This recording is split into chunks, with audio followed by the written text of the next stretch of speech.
if you want to beat me, just cry, because I don't know how to beat that. I don't know how to dude. power through that. Like I'm just like, what do I do now? Adapt the cry kung fu technique. So I chop a few onions before I get into combat with you. I got you, dude. Like, now I know your weakness. We understand Shawn's one weakness. So if he ever gets to the point where it's tyrannical, right? Like he has to be put down in one way or another, which will come someday. I can see it happening. I see the visions of it in my sleep. When it does come, we do know his weakness. Episode 77 of the Thought Patrol podcast, crying.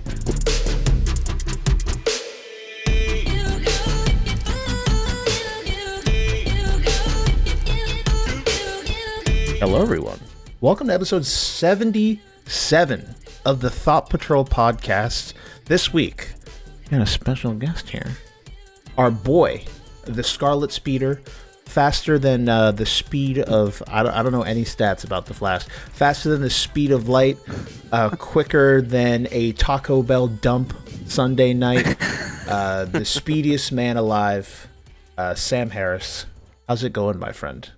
And also Shawn as well. I need to think of something to make so Shawn doesn't feel bad because I just Shawn. No, I'm good. Thanks. No more butchering coming.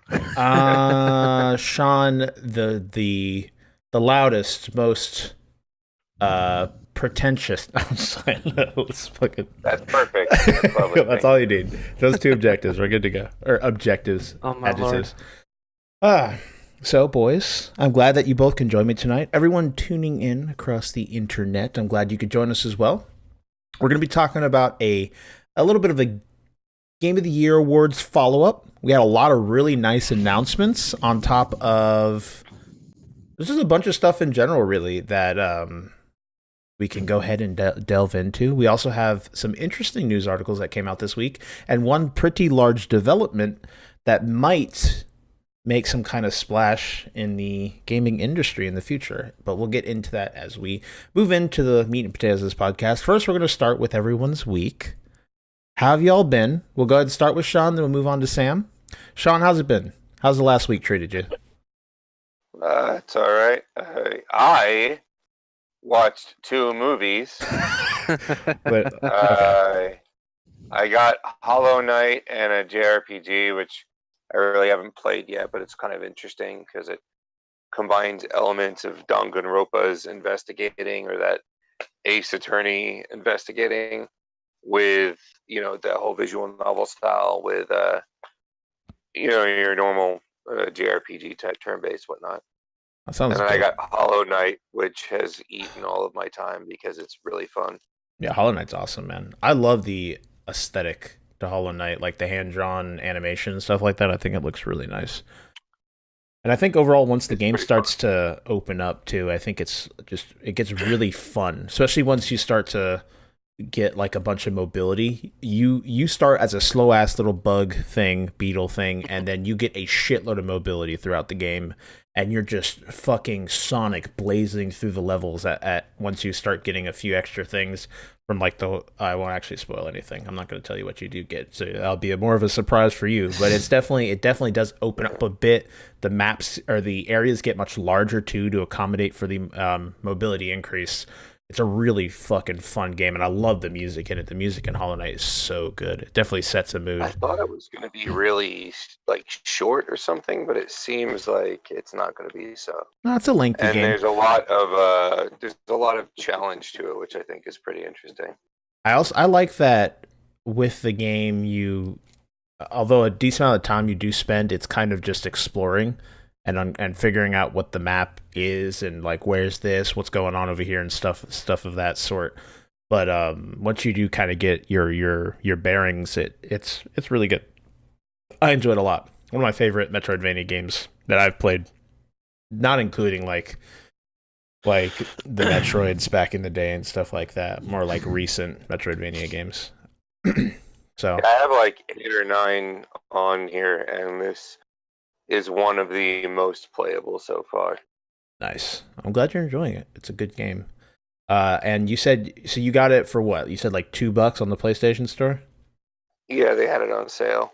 Nice. I don't know if that sale's still going on. I haven't turned my PlayStation on in hot second, so I could not I tell. was like, you know what? You know what I can't afford to do? I can't afford to spend money on anything right now. So the first thing I did was go on PSN And look at the sales. to see what I couldn't afford. Nice. And then I was like, $2?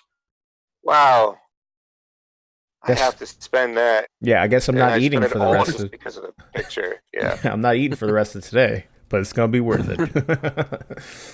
Oh, well, that's cool. And anything else? Besides, we'll get into the crappy Christmas movies, but anything else? No, I'm still awful job, hate the world, miserable life, that kind of thing. Nice, man. Otherwise, yeah, I'm good. I went with a friend of ours, mutual friend of ours, birthday excursion last night. That was a wild adventure across downtown Orlando. I am no stranger to wild downtown Orlando adventures, but this was especially unique in some ways because we went to a place that I used to frequent very heavily, and my crowd was chased out by the local government at the time. They didn't want us there, so they kind of made it as difficult as possible for us to be there. And eventually, to get rid of us, they gutted the whole thing because it's like this. I don't know, man. It's a small section of street that was just long enough to fit like maybe 2 or 3 stores on either side, and then it ended in a cul-de-sac. And it was like a gutter. There was never anything there besides a bookstore and a coffee shop. And the other two places were rarely open for more than long because nobody just ever turned down that street. It wasn't lit. I mean, it was like this little goth headquarters in downtown Orlando called Wall Street, and then they chased us out. They gutted it, and they put in all these like dumbass status quo. There's like a Subway and a bunch of Hey. bars, and it is what it is. Like it's weird going there now and seeing all of this kind of artificial stuff put up on top of it, and seeing this overlay from memory from when you were, a lot younger. It's kind of bizarre. Hmm. Interesting. And do you have any of this adventure that you can recall, like at this point? Because all I heard from you is that there was I someone. didn't drink. Someone was crying. I heard about that. I know Hector got fucking smashed to the point where he doesn't remember a lot of the night. This is all just stuff I've heard from story. Yeah. So you were just kind of a Hector, spectator of everything. I spent a lot of time spectating. Actually, Hector like a collection of friends. One guy was super douchey, and he looked kind of like a gay version of Dave Franco. Oh, okay. I can roll Uh, with that. yeah, but he wasn't gay. He just looked gay. And this guy got really annoyed with somebody that was like with us, so he dumped it. He took his beer and threw it in the air everywhere. So he poured beer on everyone's faces, and I almost decked him. Uh, that was really not awesome. Um, there was this one guy who didn't really say or do much, just kind of followed people around and had tiny conversations with them. I don't really remember much about him except for by the end of the night, he was so wasted that it actually looked like he was high. Like he kept rubbing his face like he was having a bad trip. Um, my buddy went, and he gets obnoxious when he's drunk. Like he'll be fine for a while, and then he just starts like he doesn't know what to do when he's in a party atmosphere, so he just starts acting gay. So like he kept grinding on me and shit, which is funny with your friends to a point, but every fucking time I went to talk to this girl, he would walk up and start humping my leg or fucking doing this gay shit. And I'm Like a like, dude, dog that's in heat. funny to a point. And then every other time I'd go to talk to her, he would jump in front of me and start talking to her. And I don't think he understands the concept of cockblocking. So I'll get to that another time. Or, I mean, let me rephrase. I don't think he understands he does it when he's drunk or realizes he's doing it. So eventually we'll have a conversation, but it's not that big a deal. I've been friends with him a lot longer than I have, trying to talk to this girl, so I can forgive some things but he just does this really rude, dumb shit when he's drunk. No, and a lot of times he is trying to be polite, or no, let me rephrase that. He's just trying to be friendly. He gets stupid, and it just comes off not friendly. Mm-hmm. But aside from the constant gay dancing on me, and then he would randomly make a fool of himself by and it's, you can tell when people don't know how to dance, like me, because when they try and dance, they dance like what they imagine a woman's dance should be. Okay. Like they drop their ass to the floor and they do all that kind of shit. Okay. Because when you don't know how to dance, or even when you do, when you're watching anyone dancing, who are you actually paying attention to? It's, it's usually the opposite, right? The one you're interested in. Mm-hmm. So that's what you pick up. That's a lesson I learned a long time ago, which is why when I was trying to learn how to dance, and I did actually pick up a few simple things that I could do, it had to come from me watching dudes, which is just weird. But I did it anyway, and that's I don't think he's ever tried that before, because he was doing nothing but female moves, really bad versions of it, like all night. So there was him just being dumb and obnoxious, and as he gets more drunk, he starts interjecting in manners that he shouldn't be, or putting his opinion forth with people that he doesn't know in formats that maybe he shouldn't be. And then by the end of the night, I don't know what the fuck triggered it, but he just went full on postal, and it was raising his voice and making violent motions and cordoning himself off in a corner with a pouty face, and then that would transitioned into crying and randomly talking to strangers Jesus. about whatever it was he was crying over, Okay. except for me. And then he would look at me like a puppy dog. And there's one thing that I've never been good with, and that is crying.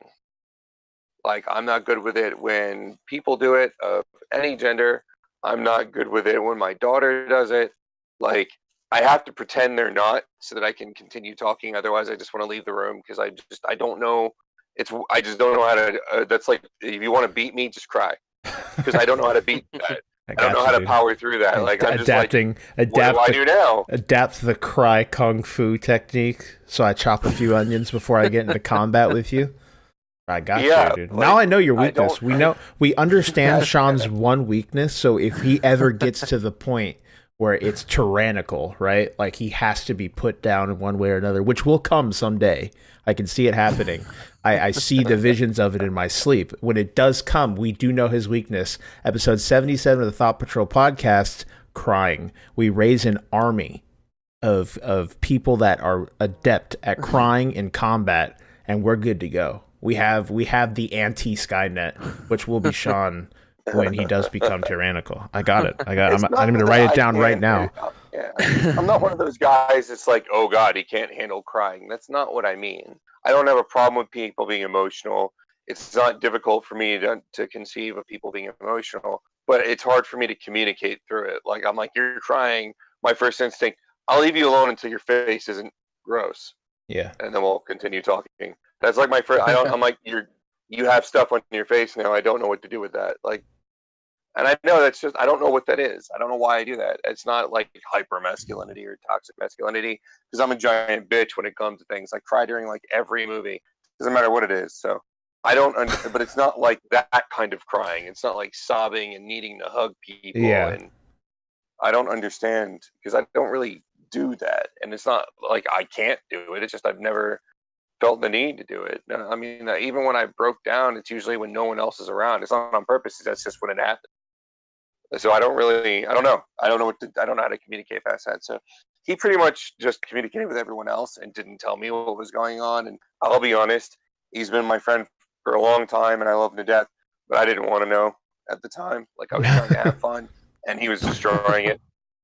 So, and then there was a girl I was supposed to be trying to talk to, who was gorgeous and beautiful and intelligent and very funny, and she seems like a good package.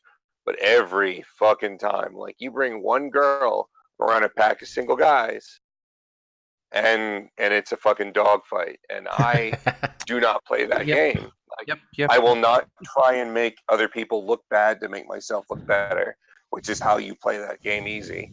And that's just, that's something I just refuse to do as of a long time ago because I've seen what that does to people. For some reason, sorry to interrupt, but for some reason, when you said that, and I think of the environment, I thought of like a character that is in that environment but fails at it miserably.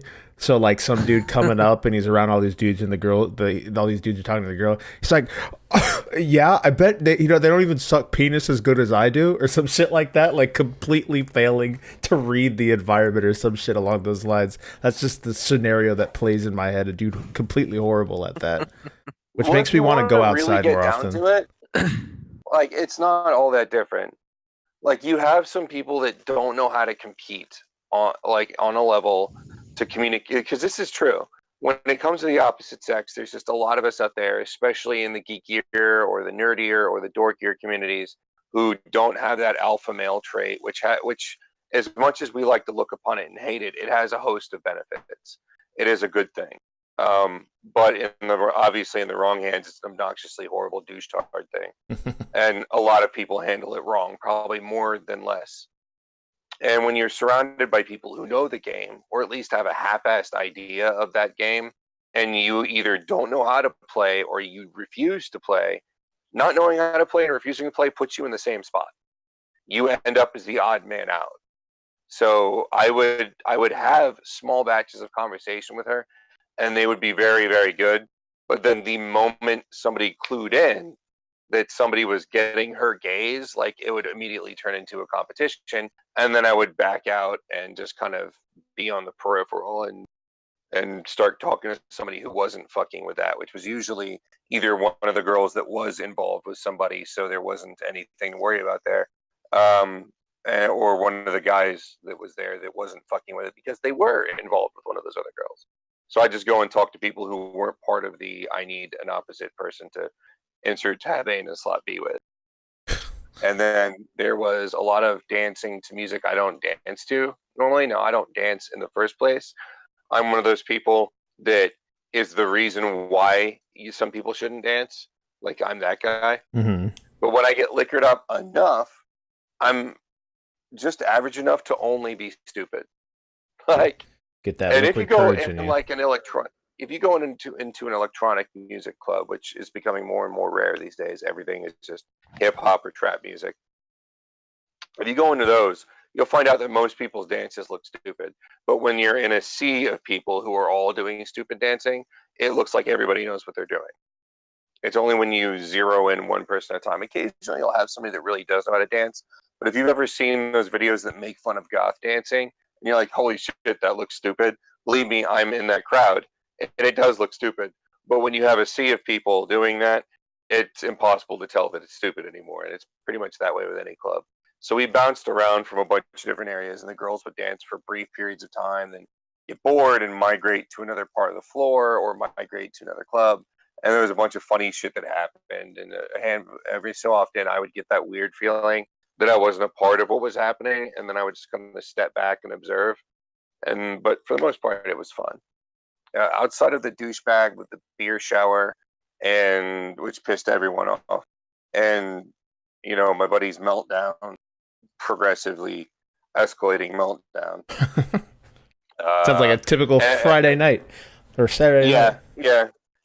There's like a lot of unnecessary drama, but it was in little batches, so it was manageable. So overall, I'd see the night as a success. But outside of my awkwardness, his meltdown, and Hector doing a really poor job of keeping everyone together. So we ended up in little pockets of because there was about 10 to 15 people, depending on what time of night it was, that were there.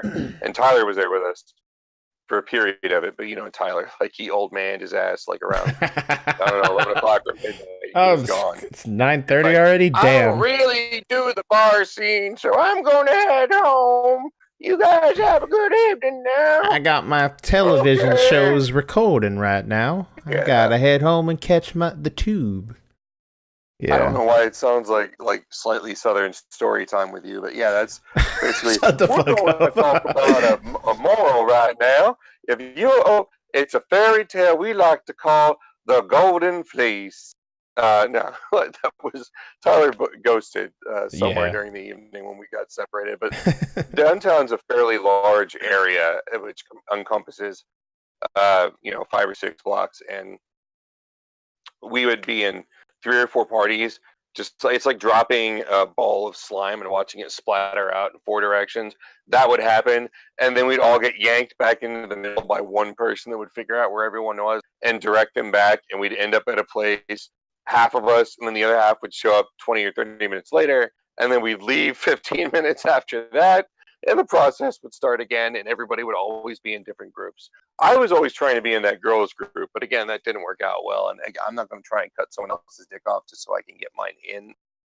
And she seemed like a pretty decent person. So I'll talk to her again some other time. But it was fun. It was a lot of fun. I would like to do it more because when you get out of that scene for a while, and everything that I've been interested in the past, it's not like as I've gotten older, my interest has waned. It's just I've gained more interests in other things. Like I went from loving parties and video games and theme parks to liking art museums and culture festivals and so on and so forth, rock concerts and so on. And I like to do all of these things, and I hate doing just one thing when I could be doing multiple things. That's the only thing that's changed. I still love going down there. I still love the party atmosphere. I still think it's a lot of fun. There's a lot of nice energy. You get to see a lot of interesting things. So it was good to go back. But when you don't do it frequently enough, it's very difficult to feel a part of it. You feel like more of an observer.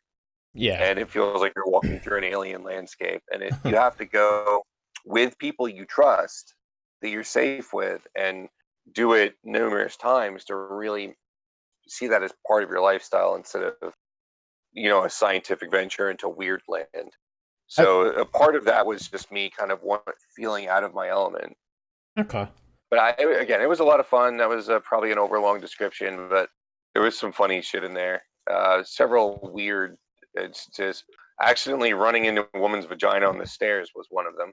Oh, nice. So wait, I'm trying to picture this. She rounded the curve in the stairs very, very quickly. Okay. And I did not have a chance to move out. I don't know if she was running from something or what, but she came around the curve of the stairs as I was coming up, and when she ran around the curve, she had her hand on the barrier and she kind of lifted herself up and flew around. I don't know how to describe what she did, but she basically pushed herself into the air to land on these stairs a few steps down from the landing, which happened to be right where my face was. Oh, nice. So her skirt flew up and she vaginaed me in the face and then slid down. Nice. So the skirt got hooked on top of my head for a moment, and I was holding her by the butthole. You got the finger in the butthole, right? Yeah, I grabbed her by the ass, lifted her up because she was small. Yeah, and then off of my head and set her back down on the stairs. Okay, yeah, with then she was about with the finger in the butthole. She was about as red as a Mario hat, and then didn't say anything, and I was like, "Are you okay?" And she just squeaked and ripped the rest of the way down the stairs. Yeah. Well, good thing we still have our Shawn today. He's not in county jail barely, somewhere but, with his butthole clenched. I have been in jail before. Nice. I've never been in any serious trouble with the law. I mean, I've had cops. That's a whole other story. I've had cops I've only been pulled over once, and that's because I wasn't wearing a seatbelt because I was in a rush to get to work. And then I had a time where I was chilling. I'm trying to think. I don't even remember. Well, this is going way too long anyway. Fuck it. Maybe some other time, because this will branch out into a whole other story. But I appreciate you for sharing your weekend, Shawn. I'll save the jail story for another time. It's not as bad as anyone thinks. Okay. And then Sam, how about you? We haven't heard from you in a while. How have you been? I've been great. So this past week has been pretty good. Work's been usual. It's work. Yeah, work. I've been getting back to my training. I was on a little hiatus for a little while. We had a hurricane here, and I was sick for a week, so it kind of threw me off. But I'm getting back into it now, and starting to run back again. 3 days and lifting and push-ups and all that good stuff. So, enjoying that. Playing games, of course. We'll probably get into talking about Smash later, but I've been playing that. Playing Let's Go Eevee, which I'm having a great time with. You Very bought unexpected. the Eevee version? You didn't buy the Pikachu version? No, because you know what? What a strange child. You're a bad person. You can judge me all you want, something other than everyone else. Exactly. You have disrespected our Lord and Savior.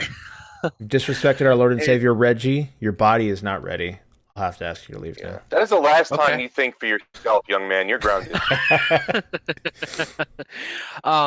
Anyway. But I've been enjoying that. Been playing excuse me. I took a hiatus from Red Dead Redemption. Just got a little bit of a slog, and I was just kind of getting bored with it, so I took a break from that.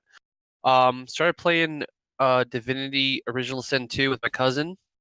There's a co-op mode, and it's really, really fun. That's a good game. It's really good. It's like playing D&D, pretty much, except in a video game. We're really enjoying that. On PlayStation now. Yep. Yeah, we're playing on PlayStation. So got snow today. Oh, I saw that picture. Yeah.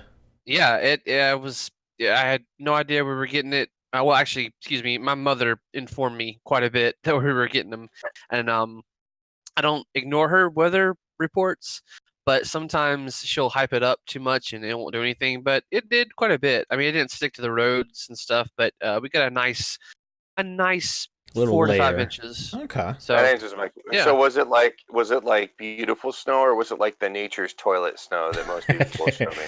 I don't know. I mean, it was fine to me. It was very packable. I mean, you could make a snowball really easily. I mean, it was like perfect snowball snow. So, but it was like a clean like white slate. It wasn't like mixed with like dirt and shit where it looked disgusting. No, it looked clean to me. I mean, it didn't look, And then rain came through and made it all slush. So it's all good. Then you go out there with a straw, go to work. Yeah, bro. And then, just come along and fuck everything. Fuck you, Rain. Just been doing that. I finally got to play disc golf a couple of weeks ago. I have not been able to play for a while. I'm really enjoying that sport. I probably almost every day or every other day I go out to this park and I just practice throws over and over and over for about an hour. I don't know what's so addicting about it to me. I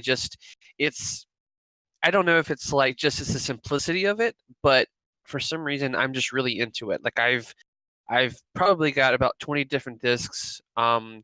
I've been watching a ton of YouTube videos. Just something I really enjoy. It's my non-video game hobby, and I'm looking forward to possibly playing in a tournament next year. I'm going to be practicing this winter and spring, and hopefully this summer I can go to an amateur tournament and see what I can do. So cool.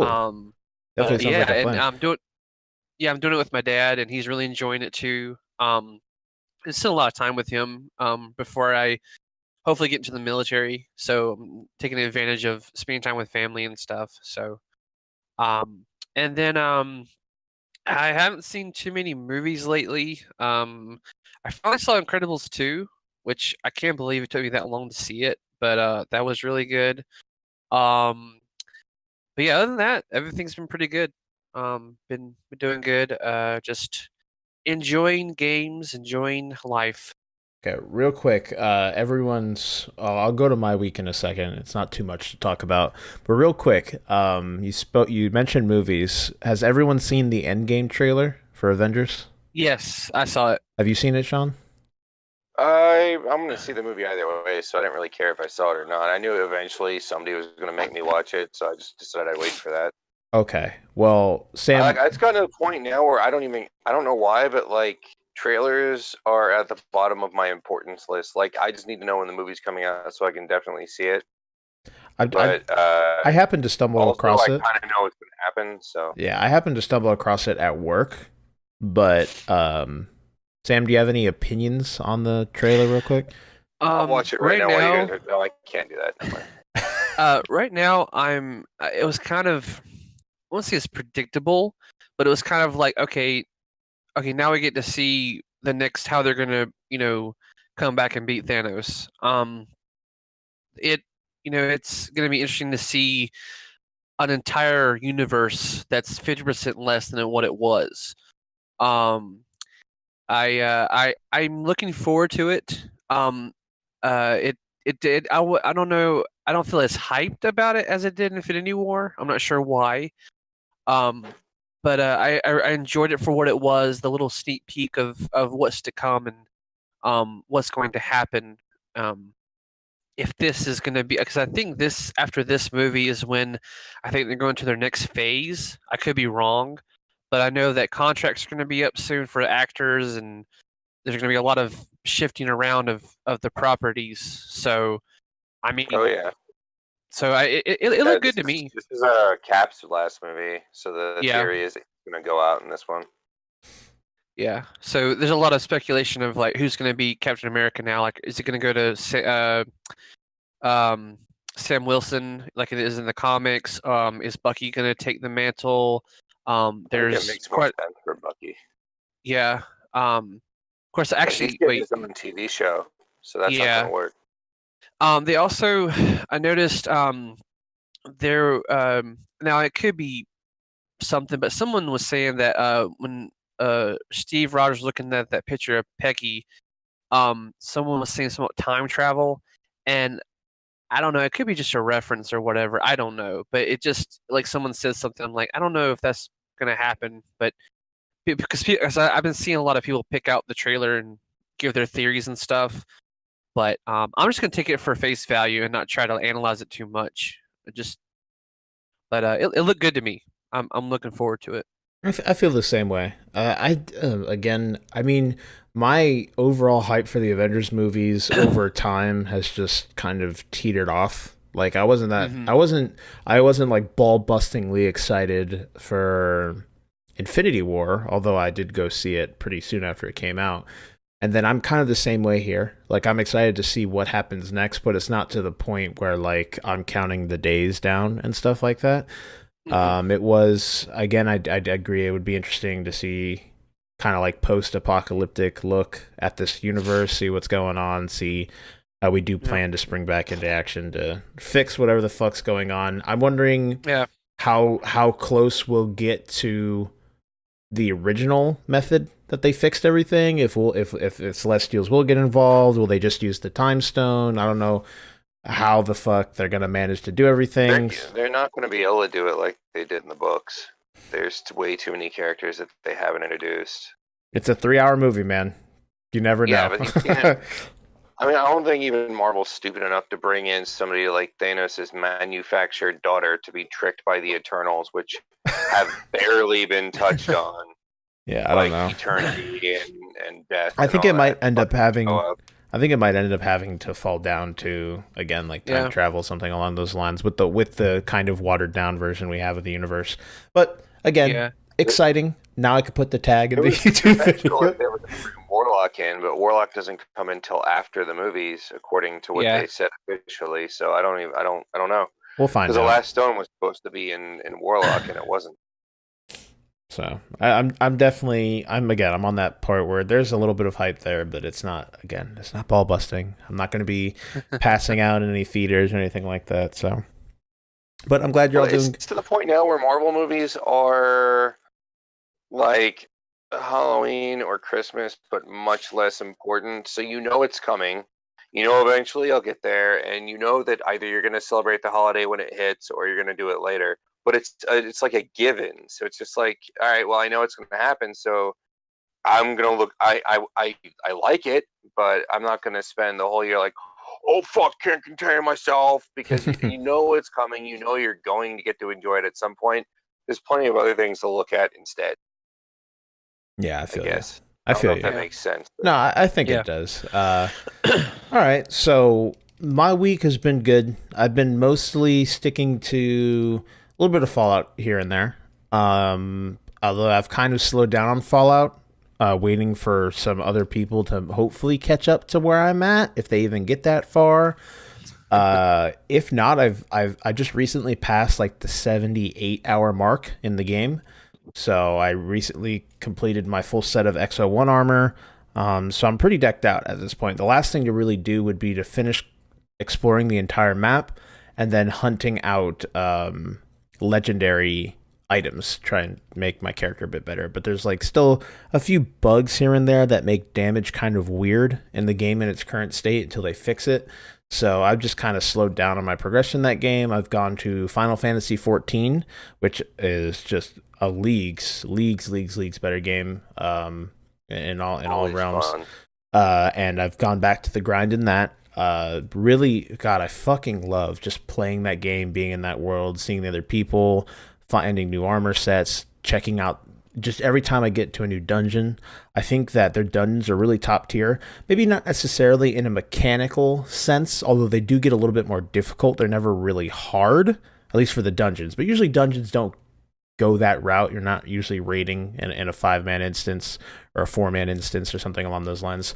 But I always love the production at hand. Like, the music is always fucking phenomenal. There's been multiple dungeons where I've had to go on YouTube and search up like the name of the song to like play back later or add to a playlist just because I enjoy it that much.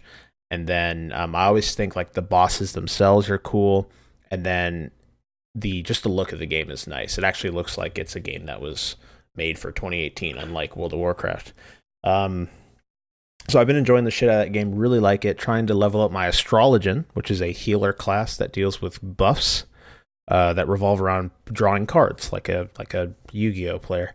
So it's a really fun class, enjoy it a lot. Probably my favorite healer I've ever played in an MMO, which isn't saying much. I've only played a few MMOs, like ESO, this one, WoW, and I enjoy it so much. It's such a fun class. I usually don't have fun healing. I just play it because it's a integral role and it's important. But usually I don't have fun healing. It's just something I do, and I enjoy healing as a class because I feel like I'm important. But besides that, it's not like I ever feel mechanically challenged by a healer or playing a healer. But this class, I think, offers a lot to kind of mess around with and ways to maximize your healing and mess around with that. And I think it's really fun drawing the cards, messing with buffs, setting up like cool heals or setting up good rounds of damage while you're healing at the same time. I think it's really cool. And I've enjoyed that class a shitload. So that's what I've been trying to do. I've made them my main officially, so I'm trying to gear them up to a decent enough level before we get Shadowbringers next summer. And then hopefully this will be the first expansion that I could actually have a character that can, from the start of the expansion, can start and push forward. So I think that'd be pretty cool. So I'm super excited to get back to that game when we do get the chance. I know me and Shawn were doing some dungeons earlier, and I'm just, again, really enjoying the game and what there is there to offer. And then finally, Smash. I've been playing Smash here and there, trying to unlock all 70-something characters. I am using the glitch to do so. I'm not doing it fairly. I'm technically cheating using that, like, exit out of the application. What exactly is the glitch?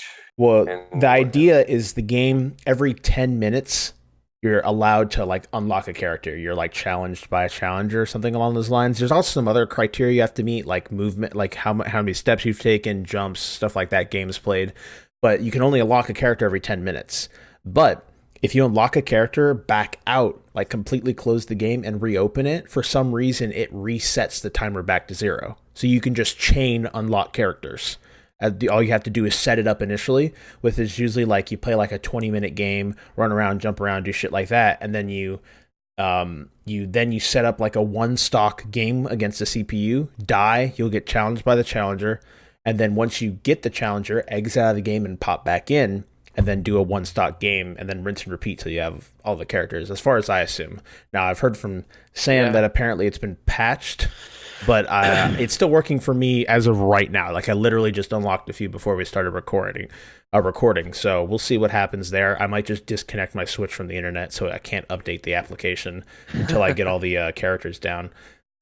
Just because like I understand having like a little bit of a grind in your game, but when you only start with 8 fucking characters and you have to unlock 78 or 79 of them, it's a little ridiculous, especially in a fighting game. Especially if you're trying to go like with the rate, I think adventure mode, the World of Light mode, I think it's even random at like the types that you do unlock. I know for the ones that appear and come at you, they're kind of set, but the ones that you get in the adventure mode are random from what I know, and that can make it even more annoying if you're trying to get a specific character. So I'm just going to go ahead and unlock them all. I already got the season pass. The moment we'll talk about this a little bit later, but the moment I saw that Joker was coming to the game for Persona 5, oh yes, I gave up, bro. I was like, I might wait a second, maybe I'll wait a little bit after it comes out. But the moment I saw that, I first screamed. Made sure I was working, so I made sure no one heard me scream in the store. Then I went on Amazon and bought a digital code, and I had my sister download it home. I got home like that night and played it. So, yeah, I'm enjoying it though. The game's clean as fuck. I don't have any problems with that.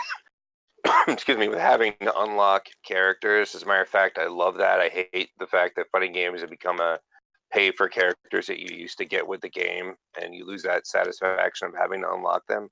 But I don't think that they should all be gated behind like time and stuff. Like I like the fact that like some of them are like you have to get 3 perfect matches in a row, or you gotta, you do this kind of skill test or that kind of skill test, or the kind that make you become a better player, or you kind of have to work a little bit to do, like they did in the old games. Like they had like maybe 5 characters that were time gated or match gated or something like that, but they had a bunch that were a little bit more thought was put into actually unlocking the character.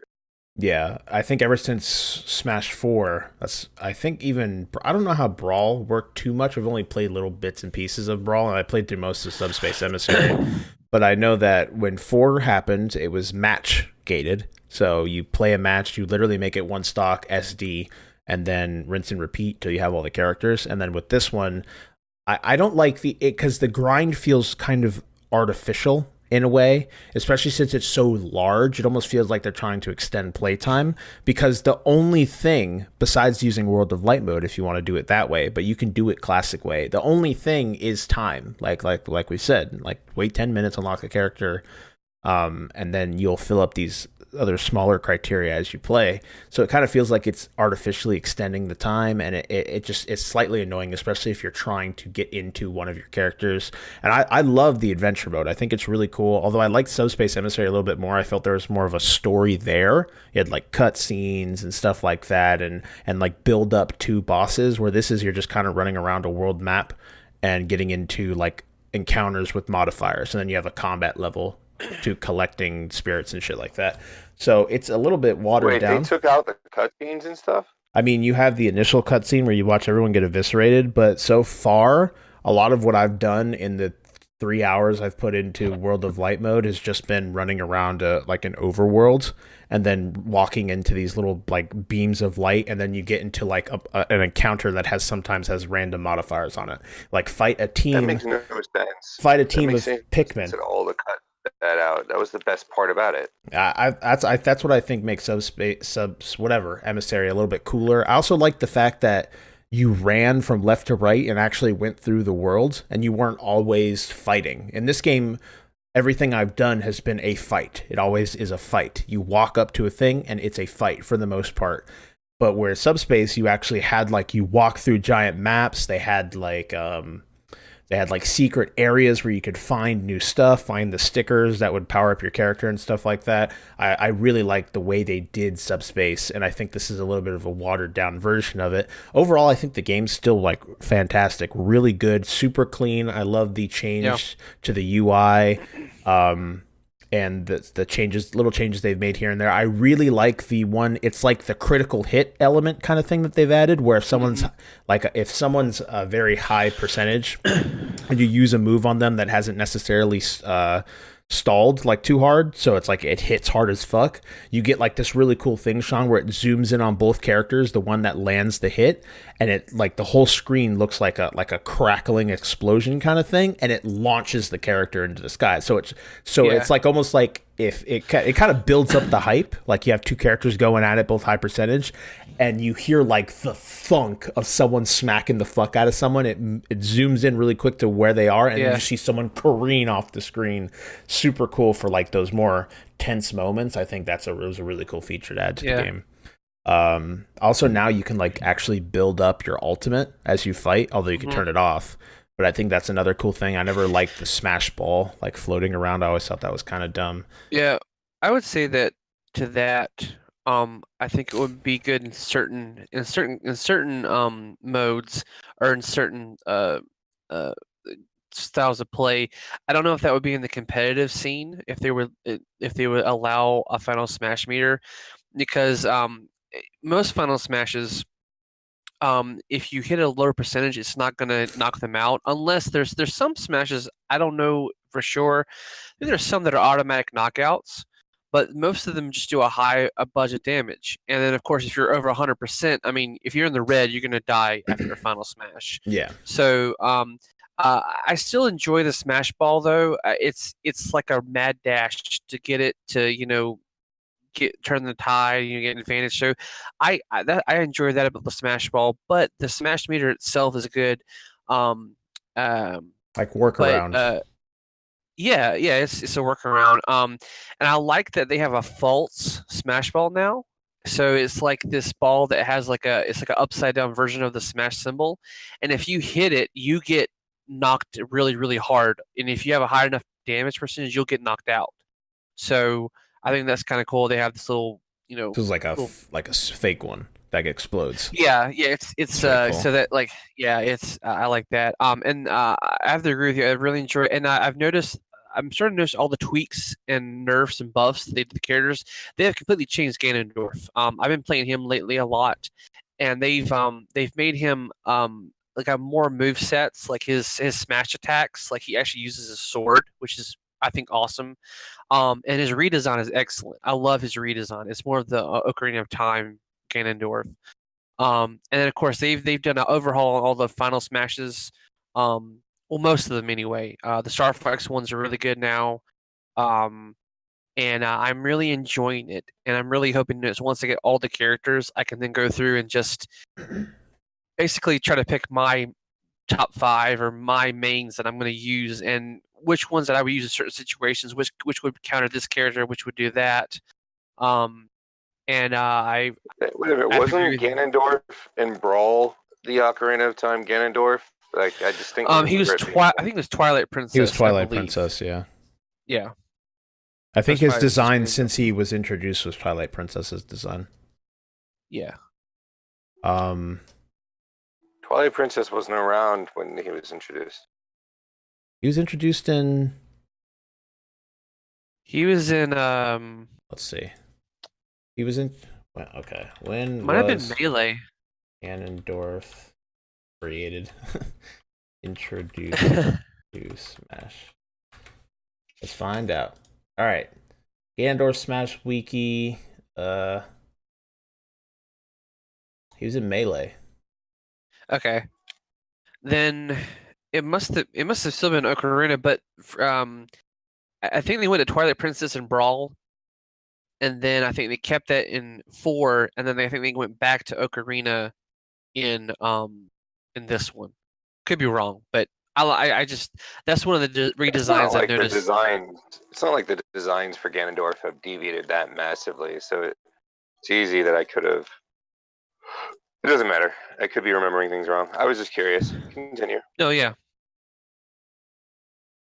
I don't know. I'm looking at him, but it's I'm not too sure. Okay, I don't even know what the fuck we're talking about. He's still a heavy though, right? He's still up Oh there yeah. He's still heavy for sure.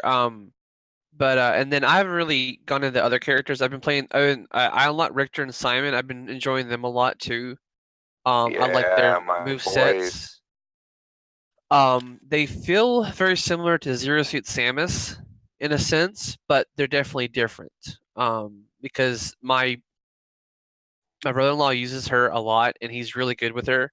And I've been trying, and I usually can beat him, but for some reason he just finds a way to counter anybody I use, and they've been really good counters to her so far, from what I've seen.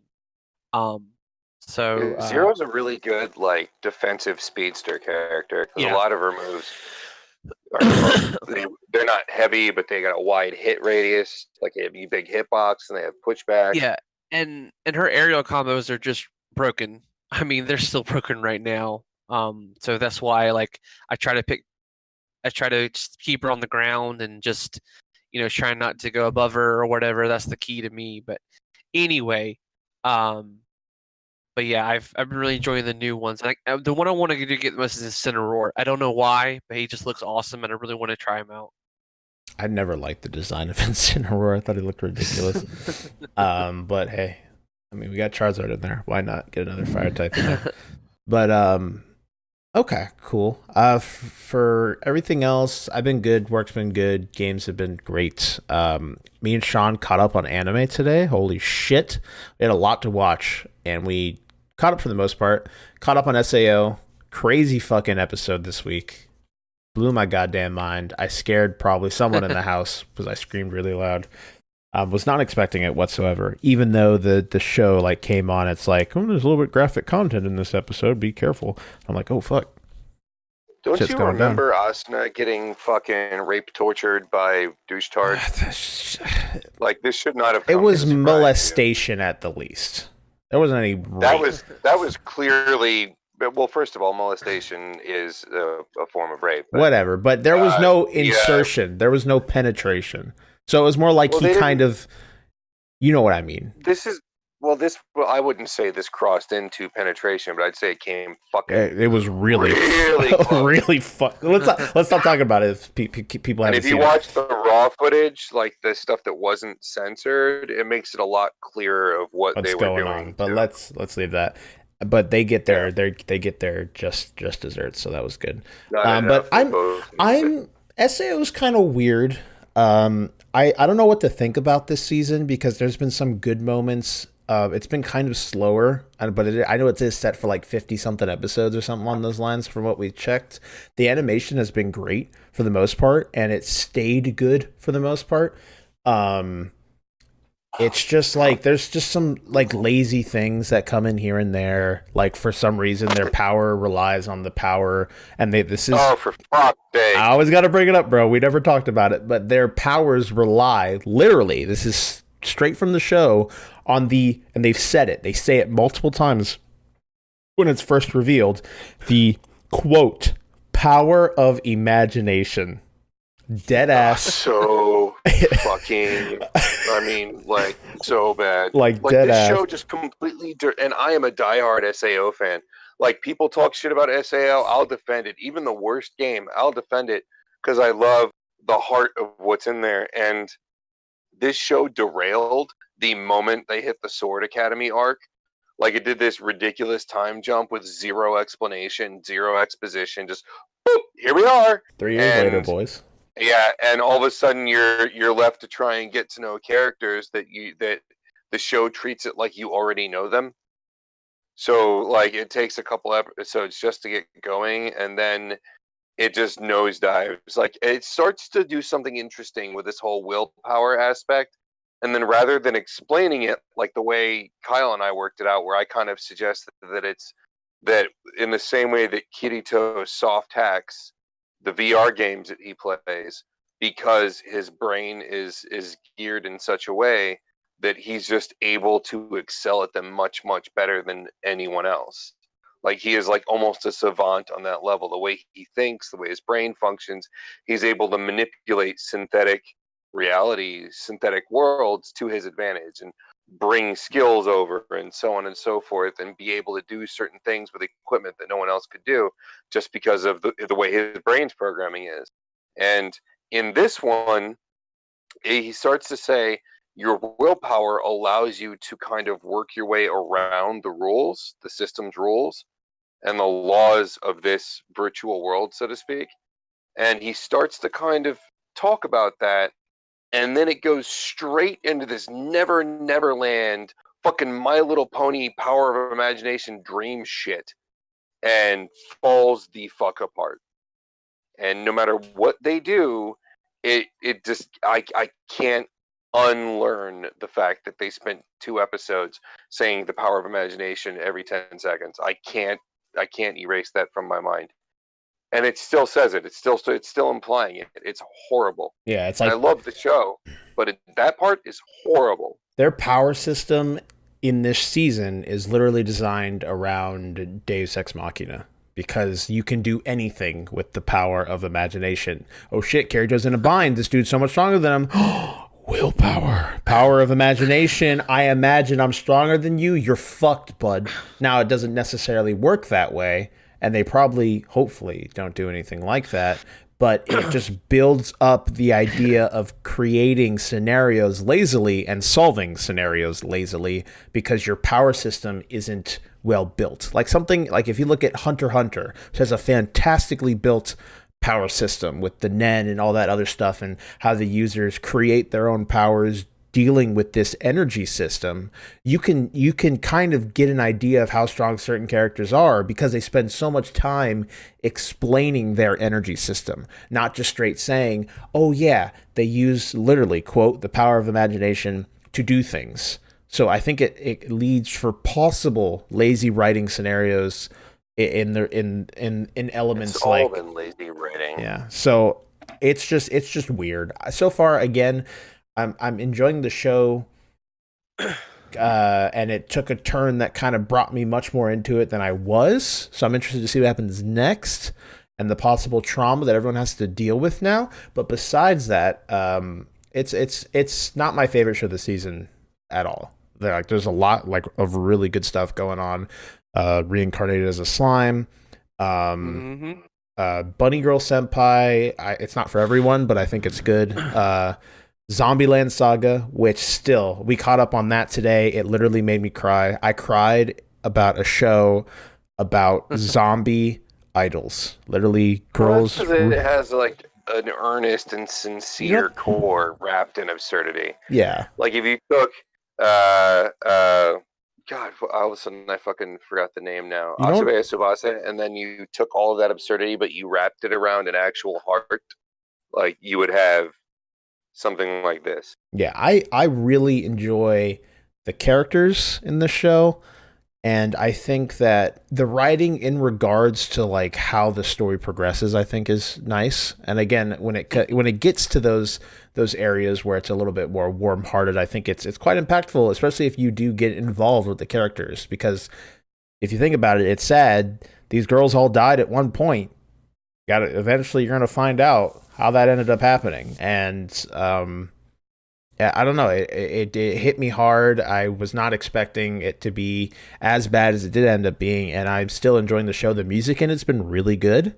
I've really enjoyed the music. Again, really enjoy the characters. The animation's very good as well. Just overall, a very quality show. I remember I saw there's this dude on YouTube. His name's like Mother's Basement or something. He does like anime YouTube videos. Oh yeah. And he labeled the show as like the gateway drug to idol shows because and I agree with that wholeheartedly. I really think because it still has a lot of elements that make it an idol show, the drama that comes there with all these girls trying to work together to pursue a goal and all that stuff. But it with the absurdity, does not make me want to watch an idol show. It makes me want to watch idol shows, but I could see it making people that may not be privy to idol shows or not just aware of them, like to look for more of that stuff. So, and then we still have to catch up on Goblin Slayer, but I'm fucking adoring this season. It's really good, and all these shows are really like top tier. Like I'm surprised. Sorry. No, you're good. I have to say that Goblin Slayer is one of my favorites so far, just because of its connection to D&D. Like I see so many elements of D&D. I'm like, oh, that character, that class. Oh, I knew that and that. And because I've been playing D&D for the past few months, I resonate with that show more than I have the other shows. And the other shows are fantastic. That so much, I can give you like 5 or 6 anime that pull heavily from D&D more than Goblin Slayer. Not now. No, not now. I just want to say that's probably my pick for this season so far. The whole controversy with the graphic material. Okay, sure, whatever.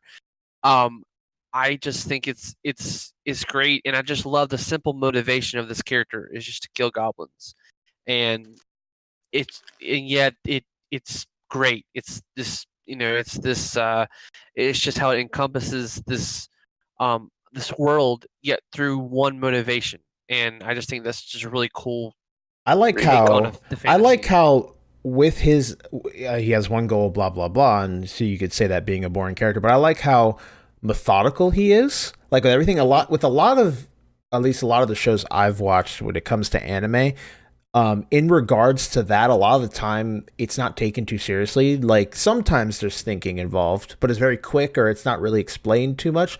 But this kind of has a sense of realism to it in the fact that this man's preparing for all of his fights for the most part. Like he knows he has been through thick and thin to the point where he knows exactly what to do where, almost like a Terminator to goblins. Like he is the best of the best in that regard, hence the term Goblin Slayer. But with a lot of other shows, it's a lot of the time it's like you'll have, oh, I'm gonna go fight this guy. Oh, I'm too weak to fight this guy. Oh, I gotta power up to fight this guy. Now I'm strong enough to fight this guy. And a lot of that you see in regards to like shonen and stuff like that. But there's not always a huge focus to planning out combat in anime, and I think it's cool to see this kind of, again, a methodical approach to this extermination of this race and stuff like that.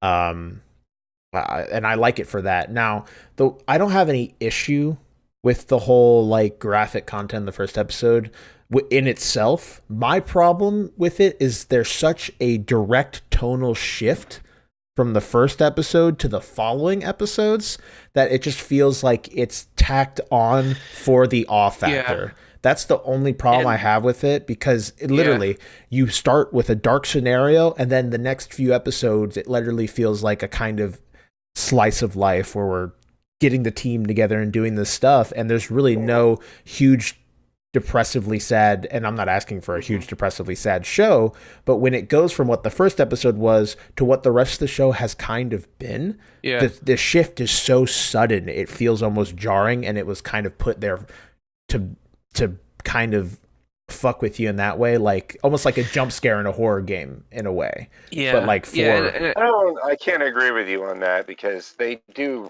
frequently return back to that entire motif. Like they just don't feel the need to illustrate it again. You've been shown it once, you understand that it's there. There have been numerous times where they're going through a dungeon and there's a pile of naked women in the background that are dead, or they rescued that one elven chick who was obviously stripped and had been tortured like that. Like, yeah, but that for like still 7 ever present. They just don't have to put it in front of the camera. But if you think they had to do some character development for the other people in the show at some point. But if you think from like episode 1, again, but we all know it's right in your face, blah blah blah.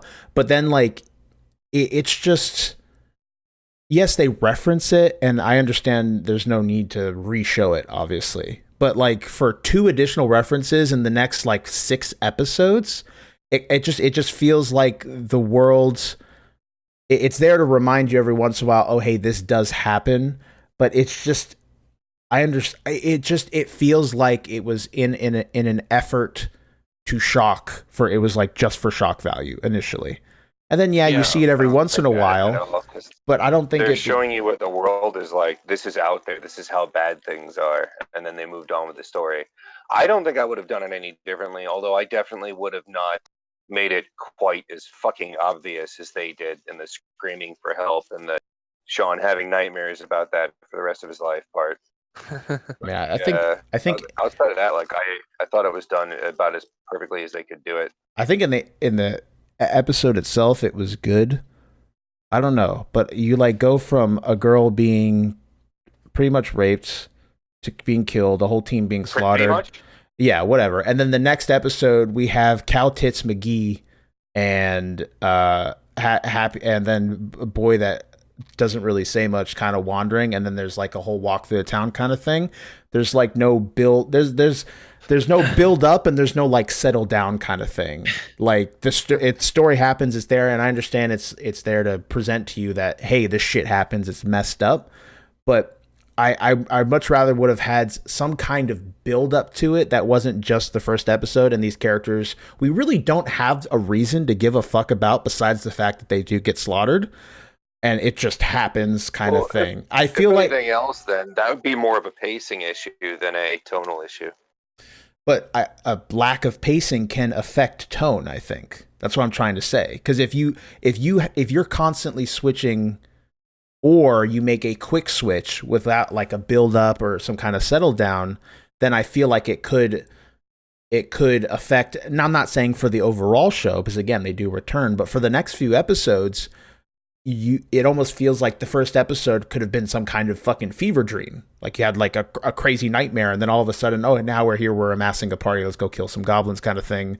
And then, oh, okay, there we go. I don't think so. I think they did it the best way that they could with the given circumstances. I don't think it's really a flaw. I mean, out of all the flaws that show has, that's not one that I would fucking list as Pillsbury an Doughboy. important one. Well, for those of you that have controls bullshit, Yeah. like that is like, why do you do that? Why is he hand animated here? And then for a tenth of a scene, it's CG, hand animated, so then he's CG, then he's fucking animated, then he's disgusting. CG for no fucking reason. Bro, It's like here he doesn't even move, and he's CG. He's CG. He's just a model floating on a 2D plane. And it's weird because the Zombies Girl show we're talking about, it has CG too. A lot of idol shows have CG for their dancing, although this show kind of does the thing where it swaps just however it feels like it. But the CG there looks a lot nicer than the CG in Goblin Slayer, and it's just weird because I'd rather it just be, because it just doesn't make any sense. I know in an element it's cheaper because it's easier to animate, right? But you have whole scenes where he'll just be there 3D and barely move. Like, I can understand in the action. If it's in the action, of course, it's easier to animate a 3D model that you can posture than drawing every frame kind of thing. And that I understand. That's fine with me. But it just feels so boom, boom, boom, like not really consistent in any kind of reasoning as to why it happens. It's so weird. I still like the show a lot, and I really like the characters and the party that's kind of amassed around Goblin Slayer. I have no idea what the ultimate goal will be here besides killing goblins, but I'm interested to find out the rest of the story. So we really have to move forward. The character arcs are everyone else's Goblin. The point of Goblin Slayer is that he doesn't change. He remains a constant. He exists to propel the story forward. The thing that I find the most annoying about it, besides the animation, everything else I'm completely fine with, is it hasn't really meandered into a plot line. Like, it's just a series of, this adventure, that adventure, whatever, but nothing has been adding up over time. And I don't feel anything building, so it's just enjoying these characters do stuff. And the other annoying thing is I hate it when there are certain elements are just used to fucking death in anime, and this isn't an isekai, but they use that same fucking isekai thing by explaining the entire world using RPG, either JRPG or tabletop RPG terms, with guild and experience points, and I'm not high enough level to use that yet, and all that obnoxious horse shit. It just completely pushes me out of a game, and it makes sense when you're in Log Horizon, or you're in SAO, or you're in Dot Hack, or you're in something like that, or even to a degree, I'll take it in that Ash and Grimgar, because you don't know what they're in yet, and you don't know if it's real or if it's manufactured. But if it ends up being a real place, that again pisses me off. And yes, we've talked about it in the theory that infinite worlds can exist. Then one of those infinite worlds is going to be like this. But it doesn't make any sense why every fucking show has to try and capitalize on, let's make this as Dungeons and Dragons as possible, or as Persona as possible, or as Final Fantasy. Like, let's throw in these terms. Let's have the narrator be the GM.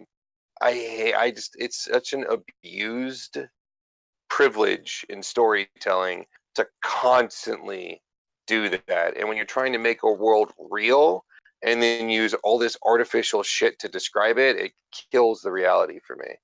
And so I'm okay with you doing that in rarity instances and shows where it's special and it adds to the story, but it doesn't add anything to Goblin Slayer. If anything, it just makes the world seem more artificial.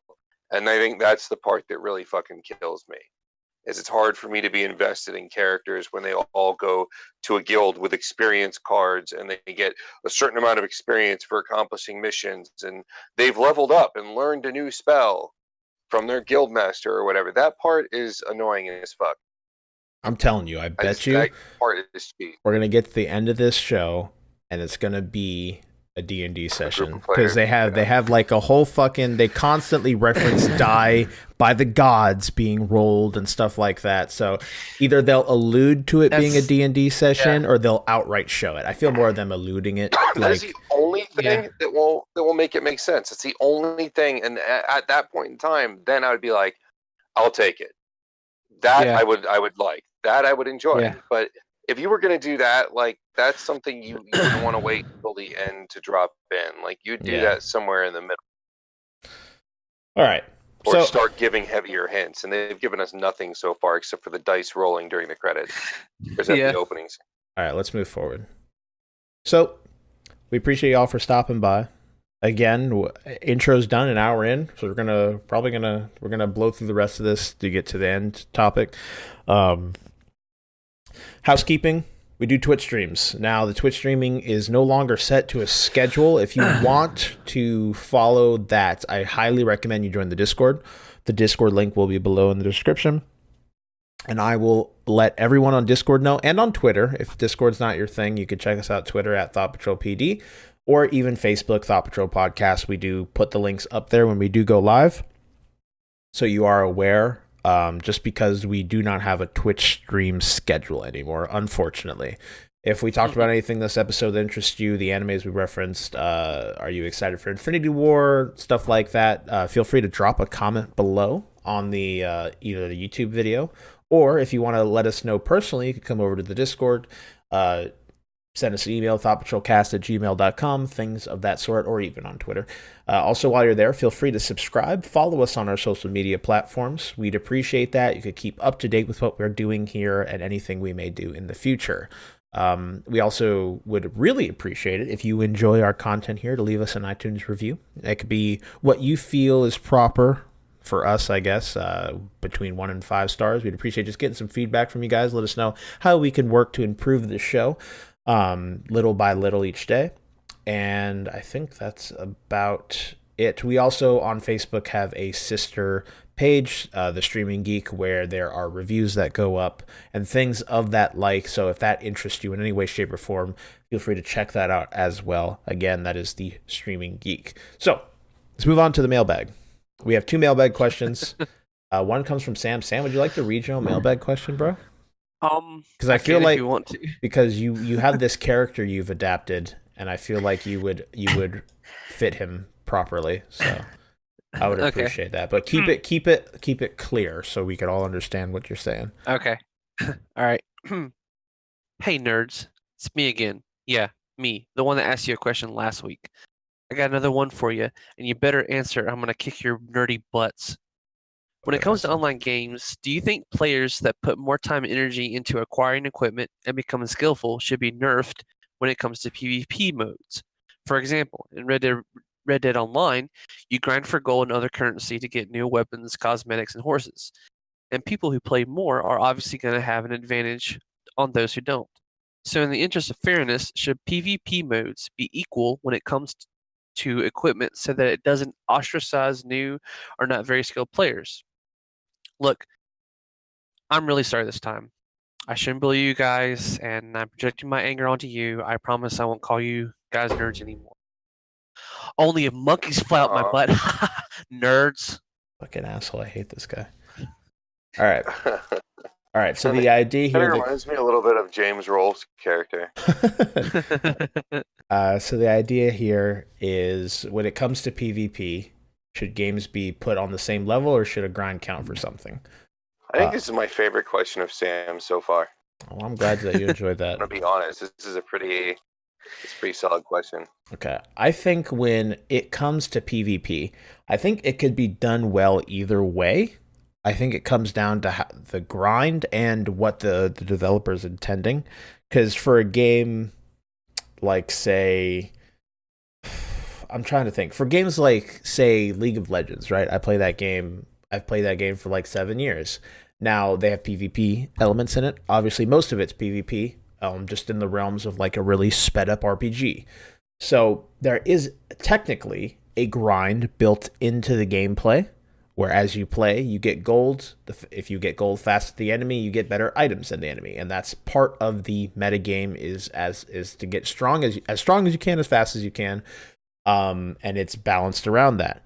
Now, I think again it comes down to the design choice. Like I think for something like Red Dead, some people may be annoyed by the fact that some people may have better guns or they've spent in-game money to get better weapons, things like that. But I think that also they have implemented things that could kind of assist where you can make up for that gap with skill.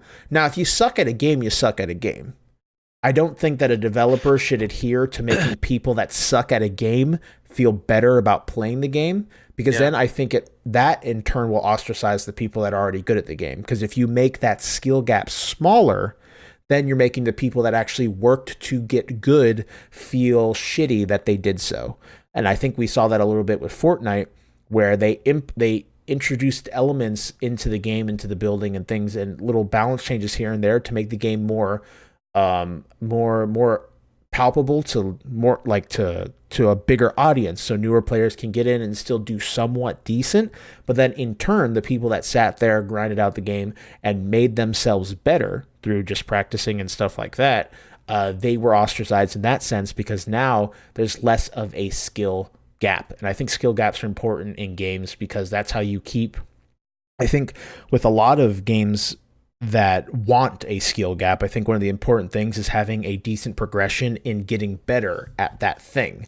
So say League of Legends, right? A lot of League of Legends is knowledge, knowing what to do at what point, knowing what to buy, knowing what to pick to counter pick someone else, and then knowing what to do in the give or take 100 situations that can happen in a minute and things of that sort, and knowing what you need to do to get better than the enemy. Now, if they introduce elements, and they have kind of done this over the years, if they introduce elements that make knowledge not as important, then the people that spent hundreds of hours learning the entire game in and out will feel cheated that they've spent all that time.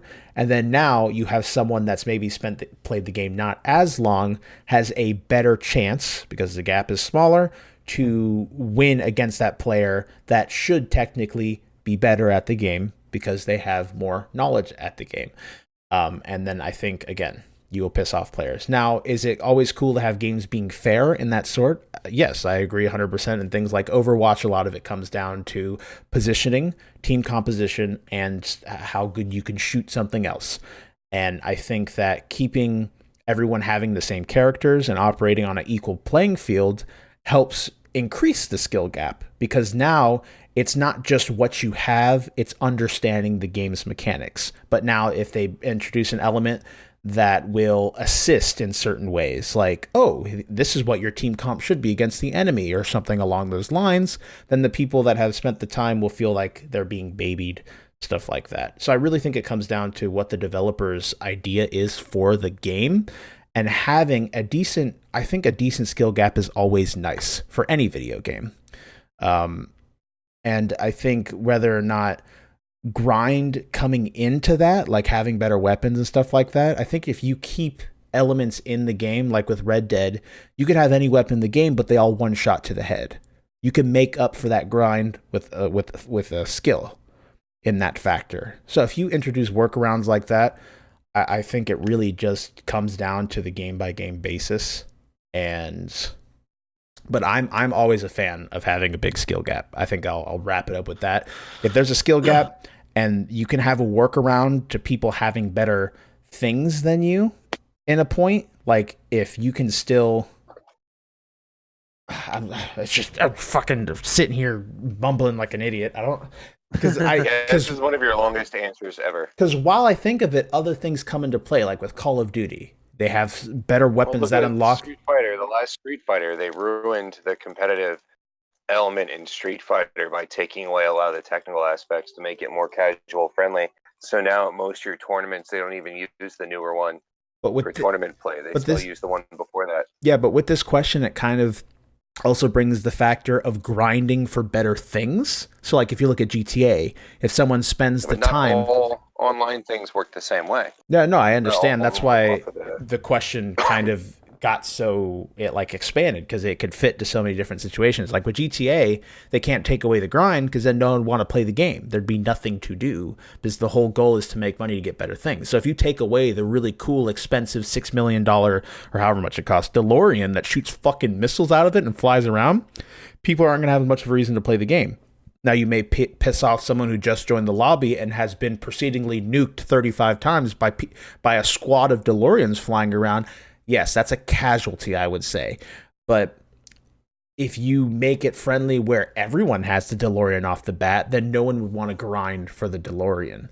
So it's weird. You always have to make some type of casualty in the playtime, and someone will always have a shitty time for a small amount of time until they get out of that rut. That game exemplifies what he said. You can be a new player, go in, spend $100 on a shark card, and buy stuff. Like, that's a pay-to-win scenario. Yeah. Up until they released the raids, that game was completely pay-to-win, and it was a piece of shit, in my opinion. Once they released the raids, that changes the calling them raids, the heists, yeah. But it's the same thing. Yeah. But putting that shit in actually made the game something that everyone could approach and maybe afford stuff. Now, by that point in time, I'd already lost interest, but I don't like games that play off of a predatory nature anyway. But the last Street Fighter, they tried to make it more accessible to people, and they ruined it. Yeah. And the thing was, Street Fighter has always been a technical game that people who weren't great at fighting games could still play through as long as you can learn the special moves. Because at least the way two-dimensional fighters work, is the game reads your inputs faster than you do. So when you put the inputs in, there's a slight delay between you putting the inputs in and something happening. By that time, the character already knows what you're doing. So it's simply if you're able to outreact what the computer does. Like when you play the Mortal Kombat games or any game and you hit one of the mystery fighters, like when you fight Smoke or Jade or whomever, Ermac, etc., when those characters would drop in, the reason why they were so difficult is the system knows what moves you're using. And so immediately jumps or blocks or does an attack. And you have to be able to react quickly enough to do something that it can't defend against. And that's what most games do.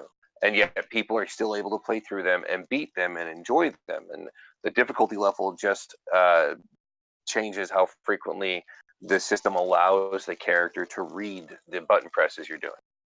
That's all it does. And so, like, Street Fighter was still approachable, and you could still play it with your friends, and you just get your ass kicked if you weren't good enough. But now a lot of and again, I don't know how the new system works, but I was watching this whole video on it. I saw a bunch of pros complaining that they took what was a really solid game, and they sacrificed the competitive nature of the game to widen the player base. Yeah. So you can't knock Capcom for what they did, but on the same note, they did abandon a huge group of people that loved them and gave them press and brought Street Fighter back to fame. The thing that made Street Fighter 4 was when it came back in like that kind of 2D, 3D kind of thing. Yeah. It was 4, right? And it's on 5 now. So when the thing that made 4 huge was the pro stuff, was all that pushed. That's what brought it to my attention again. The last thing I played before 4 was Street Fighter 3 and the 2 or 3 different variations of that. And then they had that huge, well, let me rephrase. The last arcade game I played was that.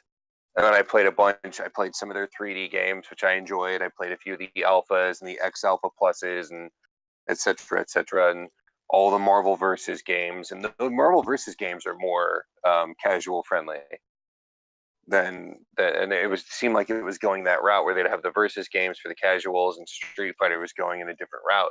And then they just kind of pulled a 180 on that. I think there's a balance between the two, and I don't think that a lot of the companies are achieving the games are achieving that balance well. But the ones that do, I think, introduce multiple game modes where on one mode you can go in as a casual and suck and still have fun playing with friends or just doing stuff with other people. Some of them try and keep track of your winnings or how well you're pulling off moves or how well your skill is with doing certain things, and they try and rank you that way. Hey, I know Destiny had kind of a shitty way of trying to rank people against each other that didn't always work so well. So you'd end up with a team that was just way better in every way, and then having to try and fight them. Even in Destiny 2. But when they made it free, me, Hector, and a few of the PC group that we have, we all got it and played. You have to play a few PvP matches. We were literally sitting there, level like 1, with like the primary weapons, like the ones you fucking start with, going against people that were like 600 light level, like max light level. And I'm sitting here like, what the fuck? Now a lot of time the guns themselves still do around the same damage, so you can still get a kill. The problem that comes into play is the rolls on the weapons and the unique traits of the weapons. That's what make them better.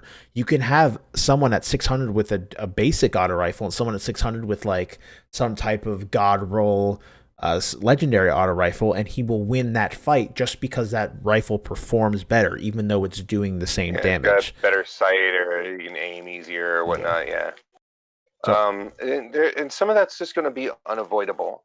But I think there's a lot of games out there that have done a good job of allowing things to stay competitive and giving other modes for casual players or giving incentives for casual players. And the other thing is I don't think anybody is playing certain games and whining. Like, I think that there's a certain perception that casuals are upset because people who play a game more have better perks.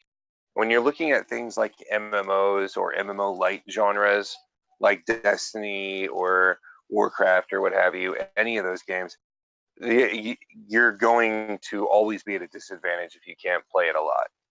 And that's just the nature of the genre. And I don't think a genre should have to break itself to incorporate an audience that wants to play but can't dedicate the time. I don't think that's... Look at Destiny 2. I mean, and how find another genre to play. Yeah.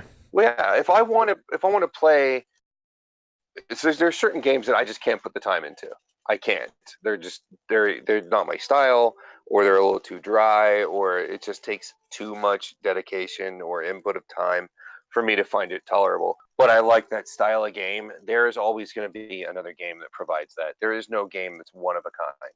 They just don't exist anymore. So if you really want something that bad, you can find one that gives you the more casual friendly experience, even if you're not looking for a casual experience, but you can't put a ton of time in. Like, I can't play Final Fantasy 14 as much as you guys do just because I don't have that much free time in the day. So I put in like an hour or two like every couple of days, and I push myself a little bit farther forward, and that's all I can do. So if there's people that are able to do like I used to, where they would play 4 or 5 or 6 hours a night, they're obviously going to rocket past me, and they're going to do a lot better, and I can't be jealous or hate on that. I mean, I think we're in a culture now where people want something and they want it to be accessible to everyone, and everyone's got a right to it, no matter how much work or effort they put into it, because that's just the culture we're in now. We're in a very idiot culture at the moment, and so people want to be able to play a hardcore game that's designed for a competitive audience, even though they're neither hardcore nor competitive, but they want to be able to go in and have fun too. And there are games where you can do that, and there are games where you can't. And if you can't, shut the fuck up and play another game, or get used to sucking, because you can't demand that the world change for you just because you want an experience and somebody designed this for a different audience. I think that some games could do a better job. Sure. I think Destiny could have done a better job, but they tried. You know, nobody respected the fact that they tried with the whole matching thing, but obviously they need to do more work on it.